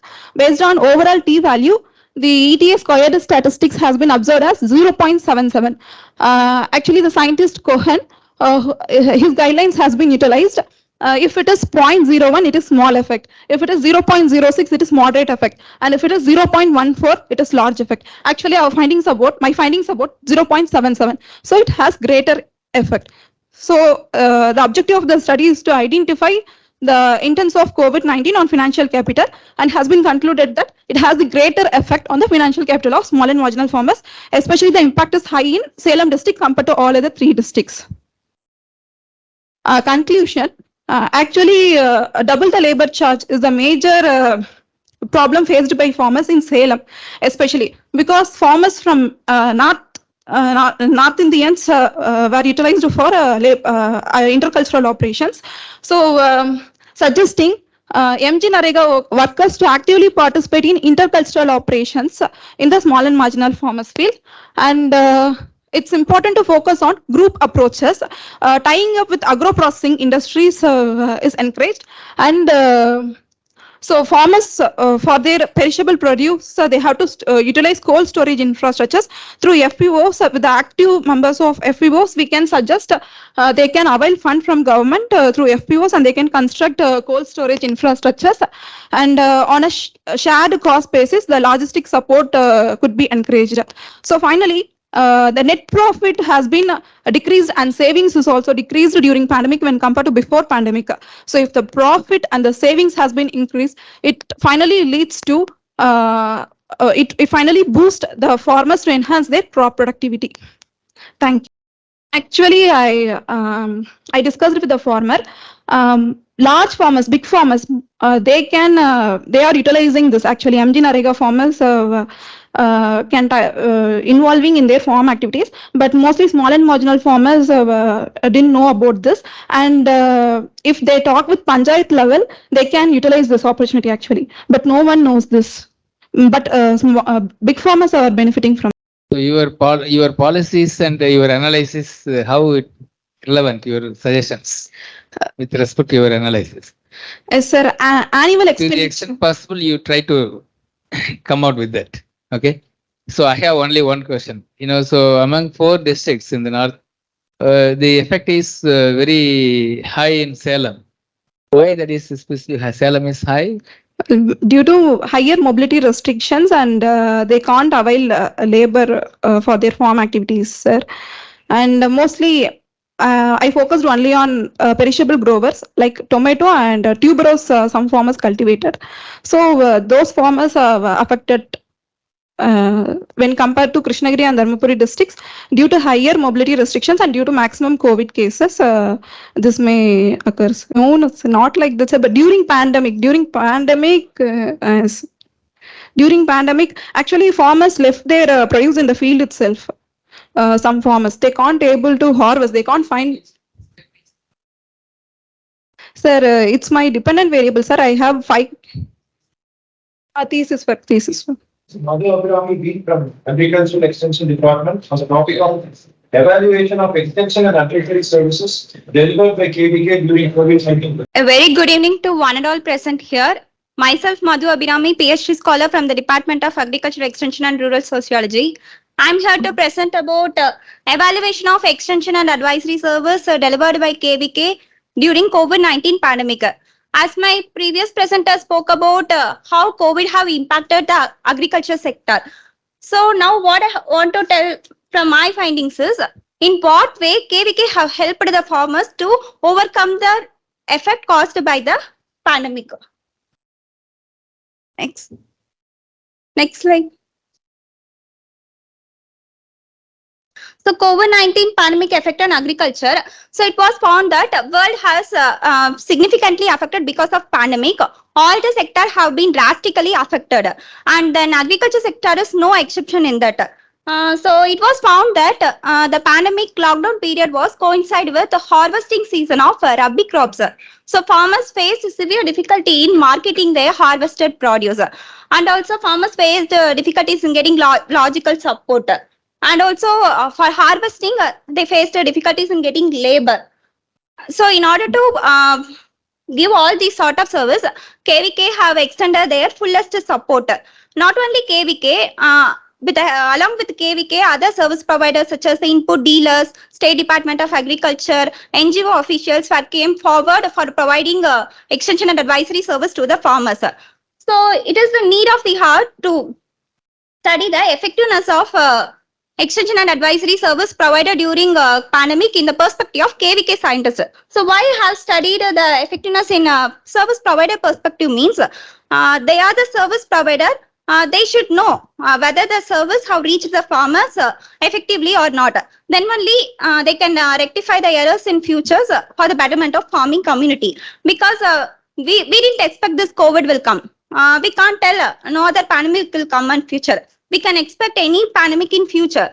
So for that, I have evaluate the effectiveness of extension advisory service provided during pandemic. So my objective of the study is to study the networking and marketing linkage provided by KVK during the pandemic, and also to study the KVK scientist perception. So my research area was all over Tamil Nadu, and the KVK scientists have randomly selected from our TNAU KVK. And the research design was cross-sectional research design because I have studied only during pandemic. So I have chosen cross-sectional research design, and my sample size is 100. And for evaluating the effectiveness, I have developed a special scale for this study, which have been evaluated in non-sample area, and the reliability validity was checked. So networking, farmers required multitude of services to overcome the impact of pandemic. So in this regard, KVK scientists alone can't provide all the service to the farmers. Therefore, they got support from other service providers such as State Department of Agriculture officials, NGOs. And from the result, it was found that mostly KVK scientists linked with State Department of Agriculture officials. So we all know that we were moved towards online training during the pandemic. So for delivering online training, State Department of Agriculture arranged all the technical support, and for that online training program, KVK scientists have acted as a resource person. And next to that, KVK scientists have linked with NGO officials for delivering advisory service. Next one, market linkage. So mostly farmers faced difficulties in marketing their produce. So for overcome that constraints, KVK scientists have mobilized farmers into group for marketing their farm produce. Next to that, most of the harvesting season of paddy also. So KVK scientists facilitated farmers to market their produce in direct procurement center. Next, my dependent variable was studied through technical support, input support, food and nutritional security support, market support, and weather-based support provided by KVK scientists. So it was found that in technical support, KVK scientists agreed that they have enhanced the technical knowledge of the farmers with the help of online training program. Next, in case of input support, they agreed that they facilitated farmers to get all sort of input, seeds, fertilizers, pesticides through mobile input vehicle. So for providing for delivering the input through mobile input vehicle, they got support from the district corporation. And then in food and nutritional security support, KVK scientists advised the farmers and farm laborers to take vitamin C, anthocyanin like that. And for market support, as I already told, they have mobilized the farmers into group. And then weather-based support, this is one of the important service which KVK have given through DAMO, District Agromet Advisory Service Unit. Next, so with this 5 indicators, the overall effectiveness have been measured, and it was found that KVK scientists' perception towards the effectiveness of extension advisory service were medium to high. This is because they have extended all sort of support to the farmers, starting from seed and to market their produce. KVK scientists have extended all sort of support. This is why my findings indicate that around all the respondents have agreed that medium to high level of perception towards effectiveness of extension and advisory service. So through my research, what I want to say is that collaborative effect have helped the KVK scientists to deliver all sort of service to the farmers. So what I want to say is not only during the pandemic, but also in all other days, we can go for collaborative approach. So with it, we can achieve a resilient and sustainable agriculture production, and also we can enhance the food security of all the population. And through this collaborative approach, we can safeguard the livelihood of the farmers, because in normal days, the farmers were facing severe problem in marketing only. So not only the state departments can facilitate farmers for marketing their produce. So through this collaborative approach, they can improve the marketing of the farmers. So with this, farmers' loss have been, we can reduce the loss of the farmers. And also, farmers need multitude of the service. They need extension and advisory service, and also they required input on time. And farmers are telling that they are not finding time to get input because they have to work in field also. So for that input, this mobile input vehicle mode is one of the good initiatives taken by the government. So we can adopt that mobile input vehicle in this normal situation also. And also, all of a sudden, everyone came forward to use the digital advisory service. Because if you see normal situation, no one will use digital platform. But during pandemic, everyone came forward to use digital platform.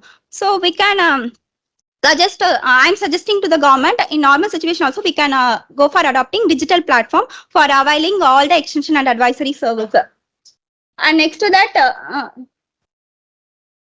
KVK scientists have given a training program, which is one of the important initiative, because the farmers face difficulties in attending a training program on time. If you are providing online training, means they can attend the training program in their home itself. And also one more initiative is farmers' produce were collected at the consumer's doorstep.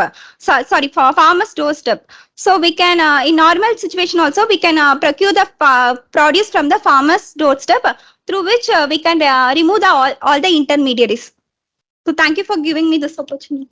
Had provided online training programs to farmers. So what were the online training programs provided to the farmer by KVK? And did it really have positive impact on crop enhancing crop fertility? Okay. So yeah, it's really effective because during pandemic, it's as I have already told, it's a harvesting season of rabi crops. So in most of the areas, it's a harvesting season of cooker bits. So farmers were faced a difficulty in marketing cooker bits. So KVK have provided training for value addition of cooker bits.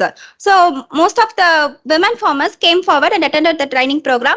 With the help of the training program, they have go for value addition of cooker bits, and they sold the produce to nearby apartments, nearby households. So with that, it leads to increase the profit of the farmers.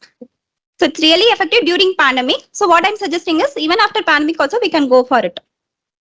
Thank you, ma'am. The next to present is Mohan Raj V from Agricultural Extension.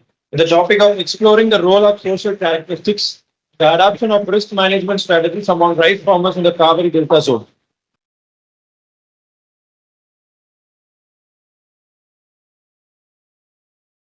A very good evening to one and all present here.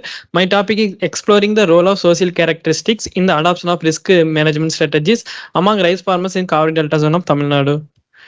In this Kaveri Delta zone is also called as the rice bowl of Tamil Nadu. In this zone, the agriculture has flourished thousands of years ago. In this Kaveri Delta zone, Thanjavur, Tiruvarur, Nagapattinam areas are mainly rice growing areas. In this, most of the farmers were smaller marginal farmers. The total rice production in India during the year of 2022 to 2021 is 120.32 million metric tons.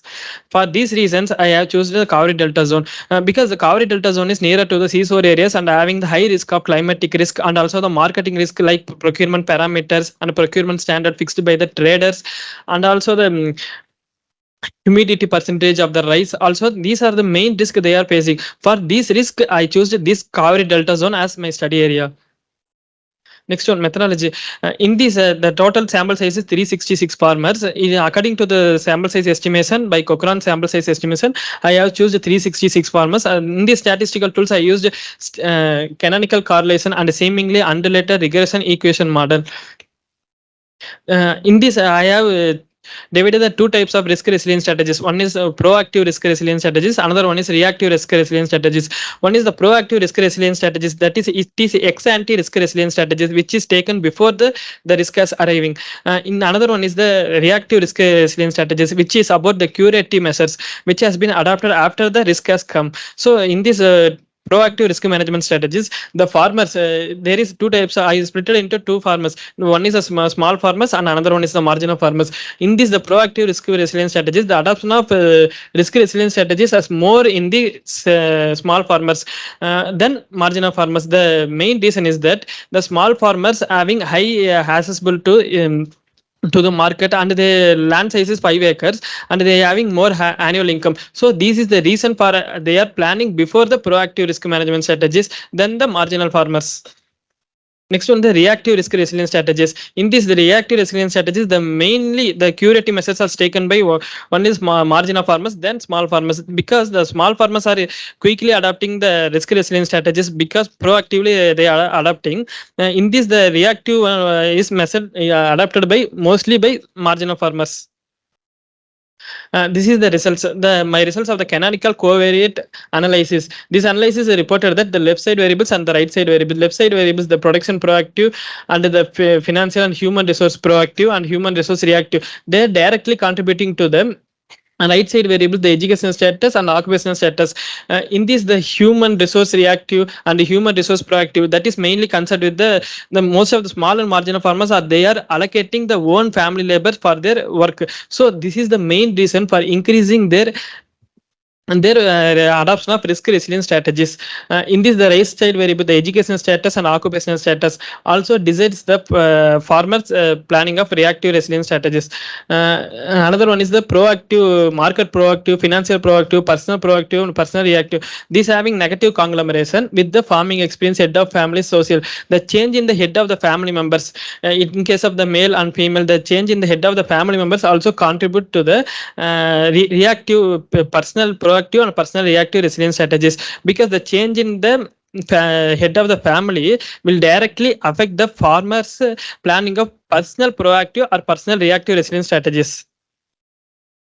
Next one is the relationship between the social characteristics and the resilient behavior for overcoming their risk. In this, the age and education status are the main variables. They are having much more contribution towards the proactive and reactive resilience strategies, because the age and education status will decide the farmers towards adoption of risk resilience. The increase in the education status will help the farmers to adopt more proactively and also reactively the risk resilience strategies. And also the occupation status also having more contribution towards the adoption of risk resilience strategies. This is my conclusion of the study. The design and implement of supportive policies that provide incentives to adopt the proactive risk management strategies. Because the farmers, if we take the more proactive risk management strategies, that they will minimize the risk after the they will minimize the risk. So if they take proactively, means they will have the risk in low risk in financial aspects. So that's why the government has to design the policies and design the incentives, because after the risk the government has giving some curative measures. So if they give proactively, it will be helpful the farmers to avoid the risk. And also the last one is the long term sustainability of the policies by fostering the culture of continuous learning and adaptation. Because if we are giving some social participation activities, farming the groups, they will giving the continuous training programs. So that will help to the farmers to continuous learning of what are the risk they are coming and what measures has to be taken by the government. So it will be helpful for the farmers to the continuous learning of risk resilience strategies will help them to aware of the risk, what type of risk they are facing, and what resilience strategies they have to build, and what technology has to be refined accordingly to get the maximize the profit. Thank you. If we are using the seemingly unrelated regression equation, we have more number of, I have 12 dependent variables. That is, I split it into 6 types of risk resilience strategies, that is proactive and reactive. So that's why I have 12 types of dependent variables. And also the independent variables in cases 9. So that's why I am using this with 12 dependent variables. We are running in a multiple linear regression. That is one dependent variable we are taking and we are running. In the seemingly unrelated regression equations, we can take n number of dependent variables we can use with this one to know what the relationship with these variables in adaptation. That is the age and education status and occupation status as a significant effect on all the risk resilience strategies. For this, I used a Stata software. Normally, There should be less number of dependent variables compared to independent variables. Sir, But yes. you say that you had 12 dependent and 9 independent. How do you justify your research? Sir, I split it into different dependent variables, sir. I split it into two types, sir. One is the proactive and reactive. That's okay. How do you justify more number of dependent variables than the independent variables? Sir, because I taken into 23 independent variables, sir. I split it into social characteristics, psychological characteristics, economical characteristics to know each and every effect of proactive and reactive measures. For that, I split each and every category, sir. Okay. Yes, sir. Thank you. Thank you, sir. Thanks. Thank you, sir. Next to present is Jason Arokiam from Agricultural Extension and the topic Farmers Outlook on Doubling Farmers' Income in Coimbatore District of Tamil Nadu. Good evening to one and all. My topic is on farmers' outlook and extension strategies for doubling farmers' income in Coimbatore district of Tamil Nadu. First of all, in 2011 to 12, according to National Sample Survey Organization, the annual income of more than 1/5 of the agricultural household is less than the poverty line. And in 2012 to 2013, situational assessment survey says the average annual income of farmers household is 77,112 rupees, which is constitute 60% from agricultural activities and 40% from non-agricultural activities. So in the year 2016, the government constituted an interministerial committee to increase the farmers' income and also to recommend suitable strategies for doubling their income. A 7-point strategy was proposed and target was fixed to change the existing farmers' income from the ratio of 60:40, that is farming activities and from non-farming activities, to the new target to the 70:30 ratio in the year 2022 to 23. Even though after the initiative was taken in 2016, even after 3 years of the implementation of the goal, the average annual income of the average monthly income of the farmers household is only 10,218 rupees per household. So the study was taken whether we can double the farmers income, is it possible or not. The methodology faced here is ex post facto research. The Coimbatore district is purposely selected and the selected block is Tonnamuthu. 3 villages are selected from the block. Telangupalayam, Puluvapatti and Devarayapuram. 60 samples were selected and interview schedule was used for collecting the data. These are my profile characteristics of the respondents. More than 71.61% are old age category, above 45 years of age. 30% of the respondents are having middle level of education. 91% of 67% of the respondents had occupation as their agriculture. About 50% of the respondents had more than 4 hectares of farmland.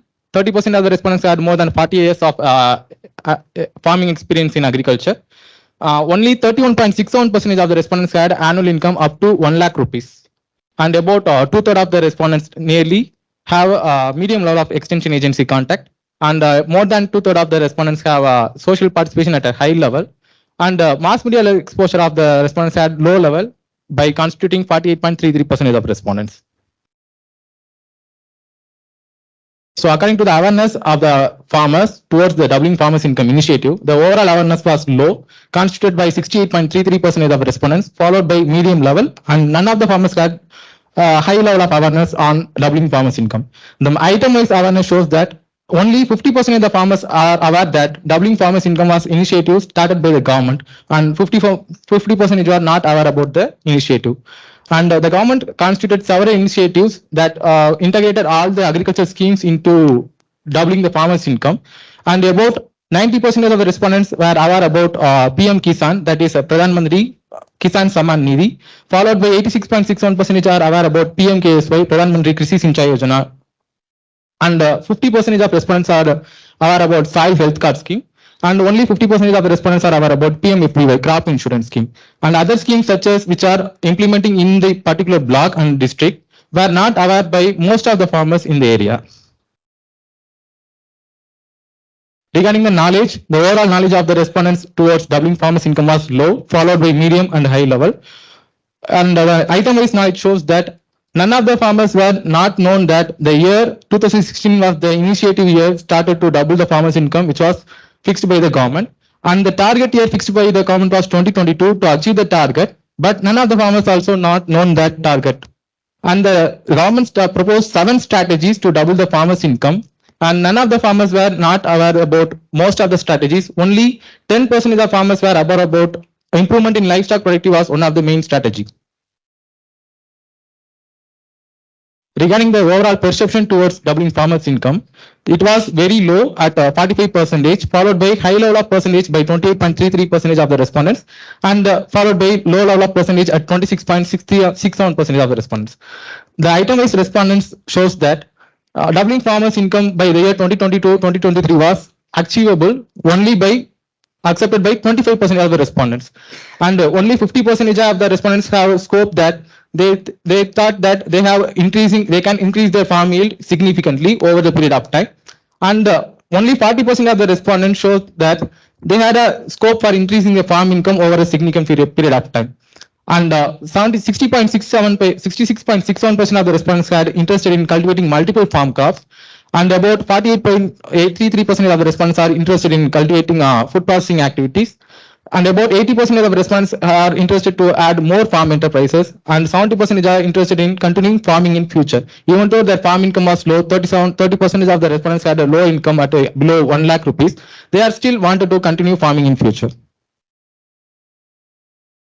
And these are the extension strategies proposed to increase their farm income in the particular district. Improving farm level storage infrastructure. Since most of the farmers were vegetable growers and flower crops growers, they need farm level storage infrastructure to store their crops. And there is only one FPO in this particular study area, that is Ulavan Farmers Producer Organization located at Vellingiri FPO. If we have promote more number of FPOs in the study area, we can increase more amount of income.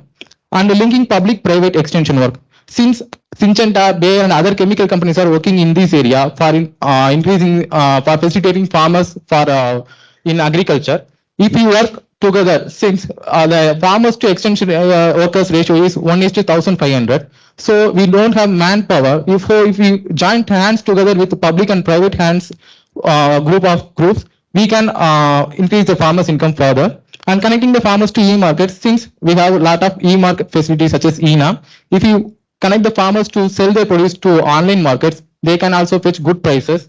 And promoting crop insurance scheme, since only 50% of the respondents were aware about the crop insurance scheme in the particular study area, we should promote this scheme more and more. And also, some of the farmers are interested to incorporate more number of farm enterprises and incorporate to more number of farm crops in their study area. We can also promote integrated farming system extensively and vigorously. And also, most of the farmers have more than 4 hectares of farm area. So we can also promote agri-based tourism in those farmers who have more number of acres of land. And promoting food processing activities, since farmers are also interested in food processing activities. About 48% of the respondents were interested in food processing activities. Since most of the farmers were growing onion and tomato and other vegetables, we can also promote this activity as far as increasing their farmers' income. And the main suggestion is registering area of farmland and cultivating crops with Ulavan app each season. Since in most of the numbers of farmers are using Ulavan app in these days, only they can register the farmland even for getting inputs time. If they want to get inputs, they can register their farmland and they can avail inputs. But if we register their farmland and farm crops, what are the cultivating crops for they growing in each season, then we can track the yield for in the future, how they may get yield or which crop is they are growing. We can track the yield, so we can predict the price for the product in the future, and we can also get assured that they can get a good price in the future. And providing the required information by the farmers at the right time, since farmers in the study area faced that some farmers were growing sugarcane crop. When they go to get inputs from the society, they were forced to get horticultural kit such as fertilizers and seeds instead of providing with fertilizers for sugarcane crop. So they need right information and also the right inputs at the right time. Finally, I conclude that it's not about doubling their income or tripling their income. They need a sufficient income which should be profitable for their produce. Since we have seen in the case of tomato for the past few days, suddenly the price was increased in a triple manner. Farmers getting at a rate of 200 kg per tomato, but earlier those days they were sold at only 2 rupees or 3 rupees. So it's not about doubling or tripling their income. It might change in over a night of time. We should assure that they should have some profitable income over the time. Thank you. It's not about doubling or tripling their income. For example, today if a farmer sold his tomato at rupees 200, sorry, if he sold at rupees 20, tomorrow if the price hikes, it may sold at rupees 60. Then we cannot say that if the price is triple that time, the farmer's getting triple income based on their past sold. So it's not depends on doubling or tripling their income. They should get profitable income. The concept should be refined that it's not based on doubling or tripling. We cannot assure that whether it gets double.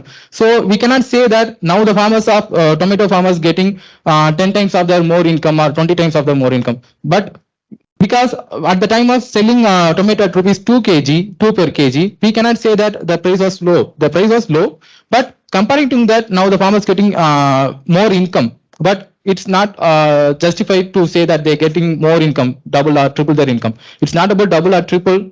They should get profitable income. We should more work on that for upend. But we cannot assure that the farmers' incomes has doubled. Say today you are selling a price at 20 rupees. Tomorrow, if there is a demand for the product, you can sell it at 100 rupees. But you cannot say that the price is double or tripled or 4 times better. But even after 2 or 3 weeks, the price may get low when more number of prices come into the market. So at that time, you cannot say my income is less than triple or 4 times. So it's going on and changing situations. So they should get profitable income, and we should also work on not doubling their income. They should get profitable income. That's it. Jason, okay, Yes, sir. good presentation, Jason. Thank you, sir. Of course, your point is okay, but have you ever asked any farmer whether they have realized doubled their income? I asked you, sir, while comparing to their income on and those years while they were in 2016 to 17, only few farmers they said that I have somewhat more income comparing to the past few years, but majority of the farmers said that I don't have sufficient income. Whatever I incurred in sowing for the crops, all the things I have to save for the next season, and I have to put. I don't have any savings. I have to just rotating the money. They don't have sufficient income for the produce. So regarding your policies, so all are so you say it is not only for Jason. What I'm saying is it's for all the social scientists. So you need not see policy recommendations when come to the policy recommendation. You need not give 10 or 15 recommendations. Okay, at least only one or two is sufficient. Even one is sufficient. Okay, so that is implementable. That is not being followed by the government. Say for example, you see you go to the previous slide. Promoting more farmer producer organization. Who will promote more farmer producer organization? Already there are in our state already 950 farmer producer organizations are there. Yes, sir. We are targeting for generation FPOs in 2026. But you? No, 10,000 is for the whole country. Yes, sir. Not for Tamil Nadu. Okay. So it's all too generic. And connecting farmers to markets, promoting crop insurance. We are advocating this for a long time. Yes, sir. But you need not give all these recommendations. You just say one or two, which is very, very valid, which is very, very reasonable and relevant. Yes, sir. Okay, not only for this paper. I'm saying from all the students, all the presenters, all the papers, we policy recommendation, we give 10 or 20, need not. Okay, yeah, that is what. And the next also, you see the next slide also, you go for the next slide. So promoting food processing activities. There are so many constraints. There are so big, government of India funded schemes, and the state government is also keen in promoting food processing. Okay, but so there are several constraints, several issues in that. So if you want to do that, you just someone can do detailed study on food processing and their constraints, potential constraints, in what way. It is a separate study. It's not offer this kind of generic recommendation. Yes, sir. But farmers in okay, that is okay, but it's for all. Yes, sir. They were interested. 48% were interested in food processing activities. So I have said that. Good evening, sir. Actually, it was my MSc study, sir. So good evening, all. So any technology or crop production activity should be finally end up with whether the crop is cultivated cost effective and profitable at farmers level. So here I would like to start my presentation with my research question.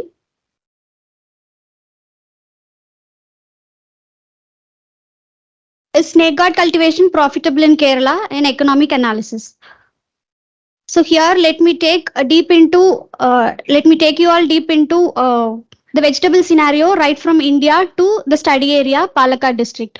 So India is a land for cultivating a largest number of vegetable starting from temperate to humid tropic crops, from sea line to snow line crops. So India is second in the vegetable production as it contributes to 14% of world's vegetable production.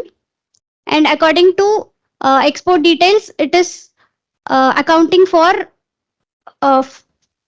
4,383 in case of fresh vegetables and 2,760 crores in processed vegetables.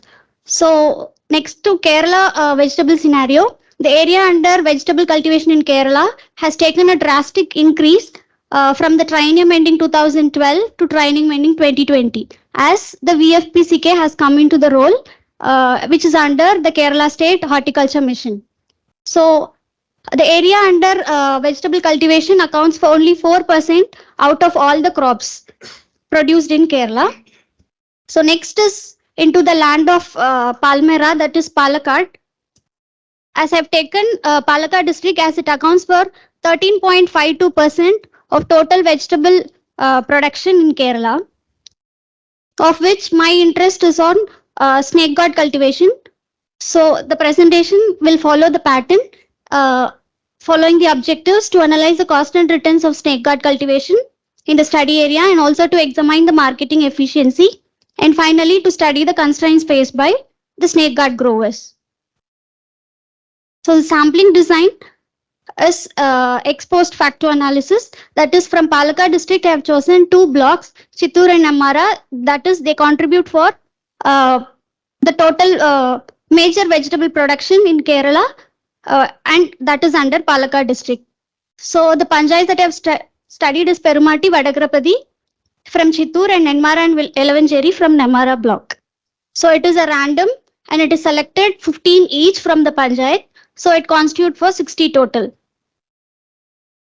And the survey is also conducted for wholesalers and retailers, those who are trading snake gourd. The tool of analysis for each of the objectives is listed and the study period is June to August of 2022. So the first objective is to analyze the economics of snake gourd cultivation. Of total variable cost, human labor accounts for 29.17% of total cost C1. As it is a vegetable crop, it includes more of picking and training activities. So the human labor is accounting more and the cost A1, A2 and B and cost C is accounted. The 11.5% difference between cost B and C, it says that most of the family labors are included in the snake gourd cultivation activities. The three main factors that contributes for variable cost is human labor, fertilizers and micronutrients applied for the crop and the plant protection chemical that includes insecticides and fungicides. So the yield and returns of snake gourd, the total yield per hectare is 290.05 quintals and the gross return is 6,67,115. So I have listed the net returns at each of the cost, right from cost A1 to cost C. And the benefit cost ratio, it tells like it is 2.41, which is above 1. So it can be a profitable or remunerative production. And the second one is marketing of vegetable, that includes a marketing channel flow of the commodity from producer to consumer. The next is marketing cost, followed by marketing margin, marketing efficiency and price spread. So I have identified 6 main marketing channels of snake guard, of which it includes VFPCK, primary wholesalers, secondary wholesalers, and commission agents as one of the main middlemen. And the last, these are all the other two marketing channels identified. So based on the selling behavior, the distribution of farmers are made as under VFPCK, the majority of the farmers go for trading, marketing of vegetables, snake guard. So the next one is commission agent, wholesalers and retailers. So this is the flow of commodity from producer to consumer.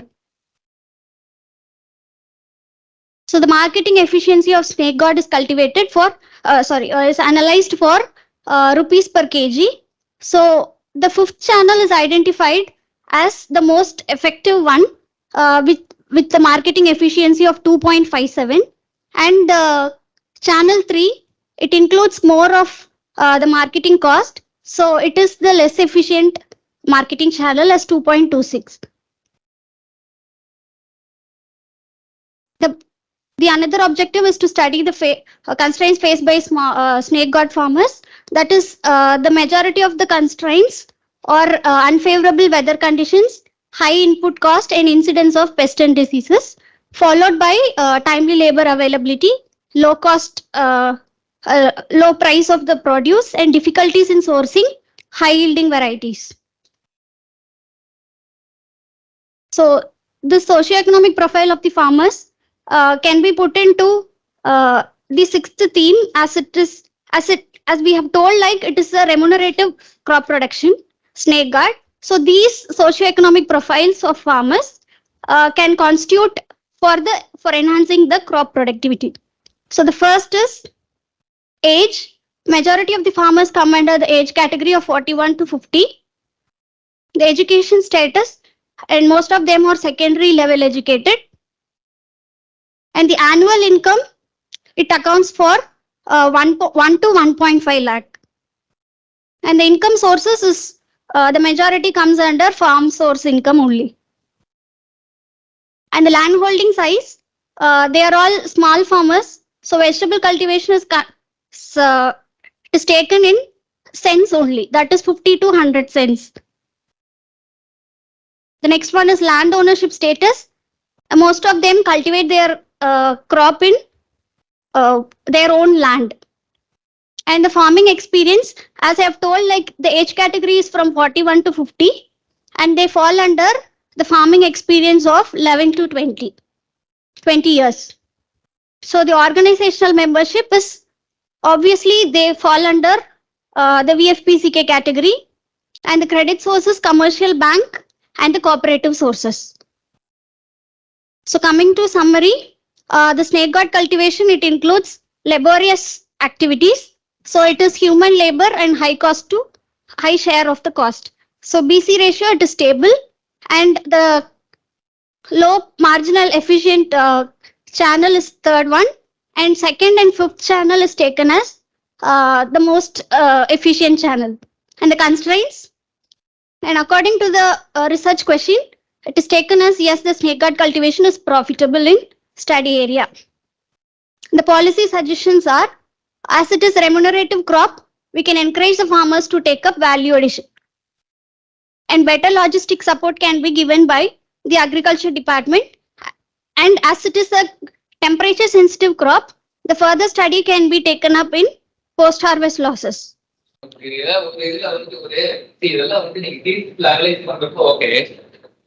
Right. But இது மாதிரி ஒரு ஃபோரம்ல ஏதாவது ஒரு presentation போறப்ப இண்டிவிஜுவலா தனித்தனியா போட்டு அதுல என்ன மெசேஜ் அதுல வந்து கொடுக்க போறீங்க?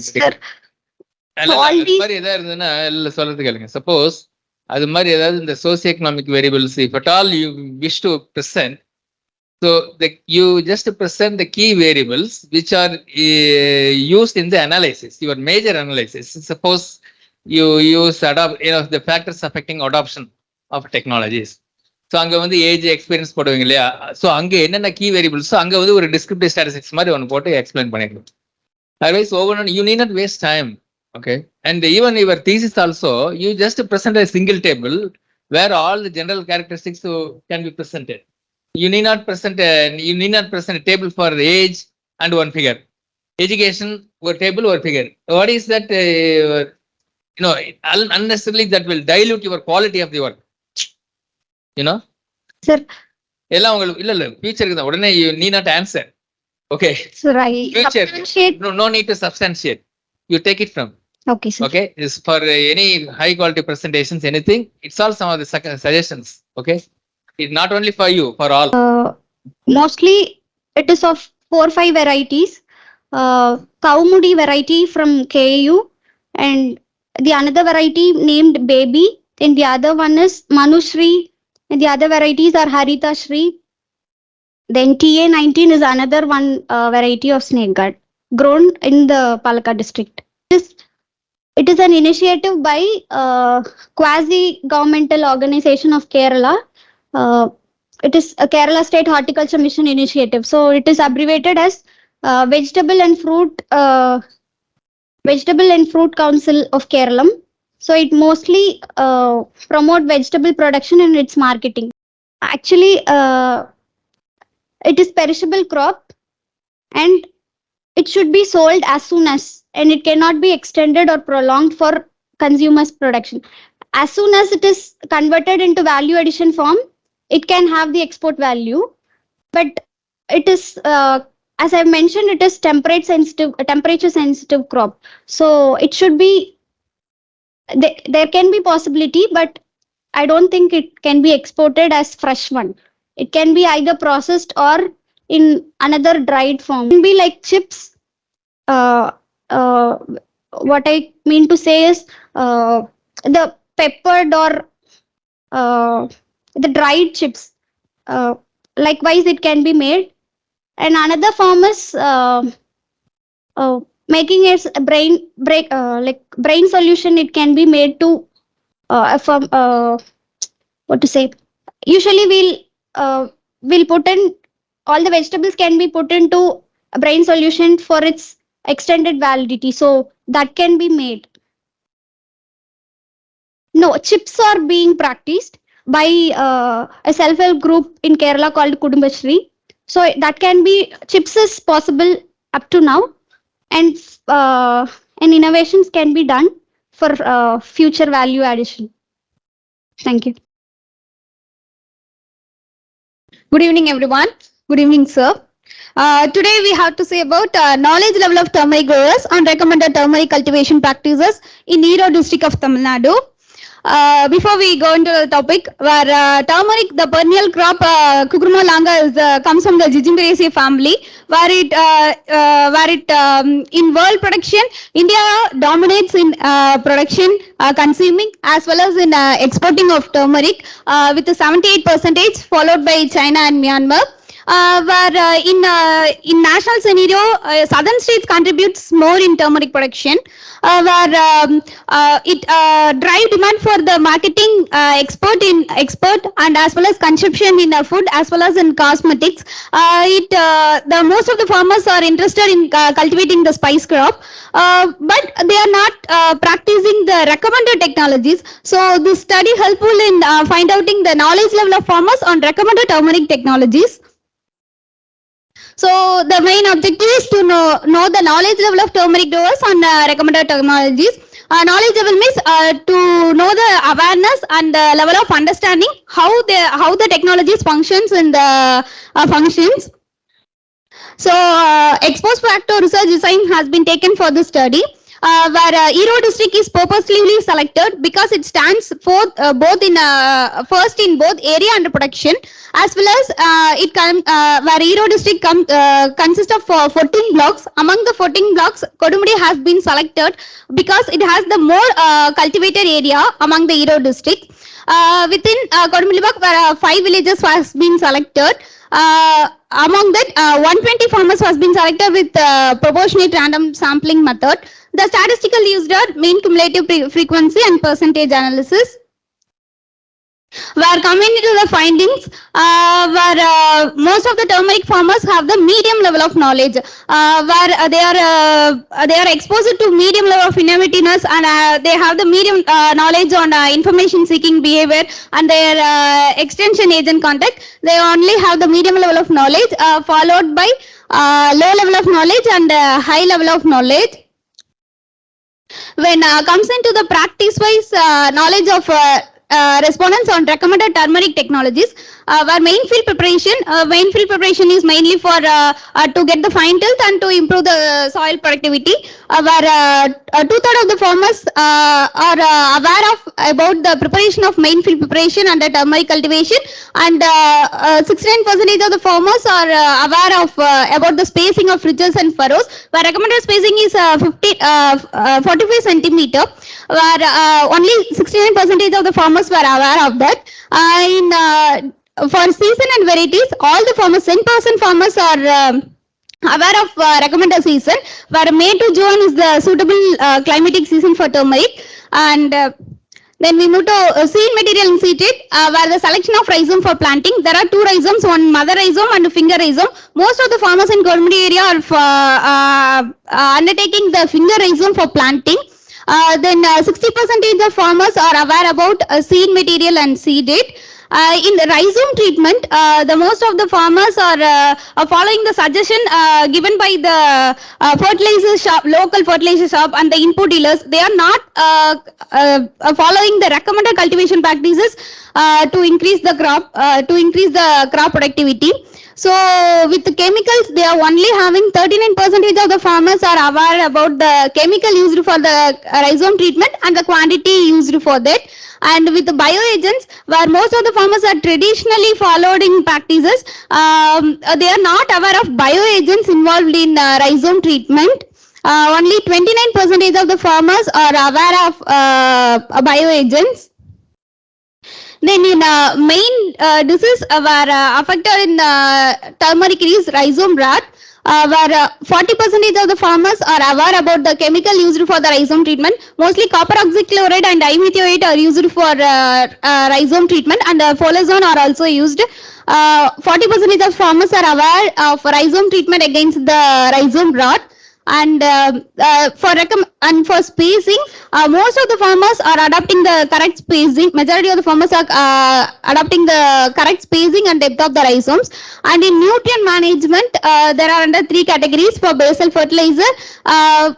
Where in around Euro area, all the farmers are having cattle with their farming, so they use the FIM in an adequate manner. With 70% of the farmers are aware about the recommended quantity of FIM, and 43% of farmers are aware of recommended quantity of neem cake. And overall awareness of basal fertilizer of turmeric is 42% of farmers are aware. Then in top dressing, where it is inherited practices done during from the ancient times. So 60% of the farmers are were aware of their recommended time for drop dressing. There are 4 times has been done. Then micronutrient application. In micronutrient application, only 39% of the farmers are aware. Iron deficiency is the main concept in turmeric, where it only affect the foliar, not affect the yield. So most of the farmers are not aware about the micronutrient application. Then in weed management, weeds are the most important thing to reduce the turmeric rhizome yield. So more than 2/3 of the farmers are aware about the weed management, and they are done at 3 times of weeding. Then irrigation is the life source of for the plant. Most of the farmers are aware about the recommended number of irrigation during the particular crop season. Then intercultivation, where intercropping is also produces more income along with the turmeric. So many farmers are adapting the intercultivator practices, where with chili, onion, fenugreek as well as coriander. Where 89% of the farmers are aware about the practice of intercropping, and earthing up has been done with top dressing of second and fourth time. Then in pest management, there are many many pests. Only 2 major pest diseases are here we take on. One is rhizome scale and leaf roll.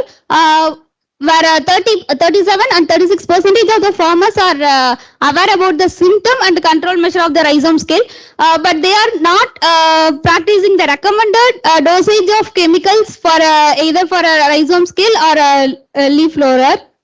Then in disease management, they are following the suggestion given by only the fertilizers of our input dealers. Rhizome rot is the major disease where 70% of the farmers are aware about the symptoms of rhizome rot and the control measures. And in leaf blots, half of the farmers are aware about the symptoms and recommended chemical for controlling leaf blots. Where harvesting, if in case harvesting is not done, it leads to incidents of pest and disease. So many of the farmers are know about the recommended time for harvesting, and if in case the indices for harvesting of turmeric is when the crop is lodging or it turns brown. These are the indices for harvesting. So 81% of the farmers are aware about the recommended time for harvesting. These are the findings where I have found out for the practices in recommended turmeric cultivation technologies. So overall summary of the practice of turmeric cultivation is where high level of knowledge in season varieties and spacing, and then irrigation and harvesting. Where I conclude this, where most of the farmers have to be medium level of knowledge regarding the recommended technologies. So we have to improve the farmers' knowledge by intensive training programs, conducting intensive training program, workshop on the sessions for modern farming practices for pest and disease management, also post-harvest managing, and also arranging a field trips and for field tours for the farmers to see the successive forms, and they witness their motivation on cultivation of turmeric. And using mobile technology, nowadays mobile technology, digital technologies are revolving around the world. So giving awareness of digital and mobile technologies, and to encourage the farmers to form the local groups so that they can share their information and knowledge with among themselves. So these are the suggestions I made to improve the knowledge of farmers. Thank you for giving this great opportunity. Sir, Erode district, sir, Kodumudi block. Yes. Research, MSc thesis, knowledge level is the Annamalai University. Okay, friends, I think we have come to an end of the session. Really, I'm very happy to see the performance of our students. Okay, really very, very happy. At least you show much interest in presenting your research work. So, first of all, I would like to congratulate all of you for having participated, having submitted paper for this conference and made presentations. Okay, so this is actually a kind of what I would say is a capacity building, capacity strengthening rather, because so this way you'll get trained in making presentations, organizing your presentations, and so this also would help you to improve your ability to interact when the questions are from the audience. So by and large, this kind of capacity building, and in that sense, it is very, very happy your presentation. My one observation is that still our social science group should improve the quality of the work. Okay, all.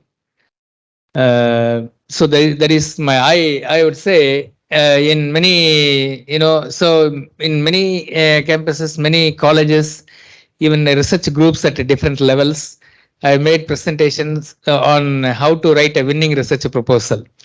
I would start my presentation from, if you'd like to write a research problem, my slogan is think locally, write globally. Okay, so that is my slogan. So you just wherever you are, whatever you think, whatever area of research yours, you start identify the one or two policy relevant local issue from where you start building your story. Okay, so based on the problem you identify, then you formulate hypothesis. You start your research from hypothesis. So once you identify, once you formulate your hypothesis, then you can easily develop your objectives and methodologies, everything. Okay, so hypothesis formulation is very, very important. But out of 9 papers, I have never seen even one candidate, one presenter has started from his presentation from hypothesis. No one has presented your hypothesis. At the end, see, I have seen many of the Japanese presentations. They will, so first slide would be the hypothesis, and the final slide, before in the policy recommendation, whether they will prove whether the hypothesis is proved or not. See, if you are not able to formulate hypothesis, you can have rather research questions, 1 or 2 research questions. No need to have 6 objectives or 7 objectives. That is a wrong notion actually. 2 objectives is sufficient. Okay, similarly, 1 research question. See, for this kind of presentation, you should have at least only 1 research question. You have only one research question. At the end, you prove that your null hypothesis is proved or not, or rejected, accepted or rejected, based on your findings. Then you go to your, your recommendations. Similarly, recommendations also 1 or 2. Okay, so hypothesis and the methodology, I don't find 1 or I think 1 paper or 2 papers. Otherwise, the methodology is not vigor. So the analytical vigor is very, very low. I'm not so happy with that. So just don't restrict yourself with simple Garrett ranking and percentage analysis.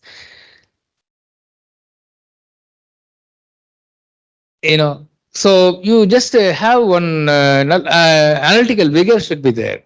So, so this kind of competition. You have to prove that your paper is superior over all other papers. How can you prove that?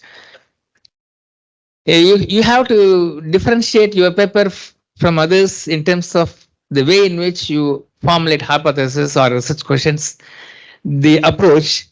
And the methodology is, of course, that is one thing. And another important thing is, of course, some of you are presenting your paper from your master's thesis. But the sampling is another important sensitive area. Don't fix numbers. In fact, I also done when I was doing my master's. Even my PhD thesis also, of course, only the number of samples, I had a large number of samples for my PhD thesis. But today, even, when Professor Ramsamy sir was talking, he was mentioning my thesis because the quality of work was that much quality, so we have developed a household model that is different. But the sample size also, I went for fixed sample size, not actually. Even when we were doing our project with the Sandy, so there actually, so they insisted not to fix any fixed number of samples. You go for proportionate sampling. Okay, so and the proportionate random sampling, that would always support your research. So if you say 30 samples, we say 30 samples fairly, even I used to talk earlier. So 30 samples, 30 numbers is fairly that would represent the normal distribution. So that is why large sample, that is why we go for 30. 30 is not, why 30? Why not 35? Why not 40? Why not 50? Why not 60? Of course, the sample size depends on the time you have, the cost of data collection, and so the purpose of study. All those factors, determine the sample size. But still, if you go for proportional sampling, that would be very much fine. You can justify, okay, your approach, your methodology. And also, so the sampling and the conceptual framework, so none of the presenter I have seen conceptual framework or analytical framework and analytical rigor in the presentation. Everyone tries to, so put more number of tables and more number of policy recommendations. It's not criticism, so because our social science group, we are actually, very much concerned about the quality of our social science group. Okay, so all should try to, so the next meeting, next chance, try to give a best shot, make a good presentation. Okay, spend a lot of time in the presentation itself. I would like to share only one thing. In 2015, actually, we had attended one conference, the World Congress on Resource and Environmental Economics, WCRE at Turkey. Okay, in fact, my two papers were accepted. One is oral presentation, one is a poster presentation. So we have prepared a poster. I spent a lot of time in designing everything with our experts in our local computer. They printed everything and I took the printout. But in my same session, in the water session, one PhD fellow from University of California, Berkeley, he has brought one chart. It's very simple, so white background, and the letters are in royal British royal blue and green. Only such a beautiful chart. Okay, and the chart பார்த்த உடனே நமக்கு இதெல்லாம் நம்மளது என்ன பக்கத்துல கூட போக முடியாதுன்னு ஒரு inferior, we feel inferior. Okay, so that the quality of the presentations also, so equally important. So we spend a lot of time in, the PowerPoint presentation also. Even the regression results also, that can be presented through bar charts or in a pictorial representation. Okay, even elasticity, after estimating the regression estimates, you derive elasticities. Elasticities also can be presented in the form of a pictorial, bar chart, two-way bar chart. So that type. Okay, and finally, the results, you present the key results, and tables, as indicated, you need not explain everything in the slides. You just try to communicate try to present or indicate what message you would like to communicate to the audience. That is the thing. And policies also, I indicated to many. Do one or two. Okay, and that should be mainly from your key finding, the major findings, not from simple education level. Education level would maybe significant in determining the adoption of the technology. So that means you should not give that we have to teach teach farmers, we have to promote educating farmers. All kind of simple recommendations you need not present. Okay, so focus more on the key policy recommendations as well. So these are some of the things. So just I would like to highlight and pass it on to you. It would be, it's not for it's not just not criticizing your presentations. Okay, just for future your presentations, for your future work, you always take these points into consideration. Okay, it may be seminar presentation or your thesis work. You keep all these things in your mind. So similarly, for all your seminar work, you just don't work for your seminar purpose. You just work to bring out a good paper. So right from the day one, when you register for your seminar, registration cardல register பண்ணிட்டீங்கன்னா அன்னையில இருந்தே work பண்ண ஆரம்பிச்சிருங்க. நீங்க ஒரு பேப்பருக்கு work பண்றீங்கன்னு சொல்லிட்டு, ஓகே, ஒரு பேப்பருக்கு ஒர்க் பண்றீங்கன்னு பண்ணுங்க. அப்பதான் நீங்க, otherwise you cannot come out with a good work. Okay. So with this, once again, I would like to reiterate that I'm very happy about all your performance. Okay, your participation is very much encouraging for all of us. It's a big tonic for all of us. You please maintain the same tempo. Okay, and participate in all the conferences, seminars, and make good presentations. Okay, in the future. Okay, wish you good luck. Thank you, sir. Now we kindly request everyone to assemble outside the quadrant for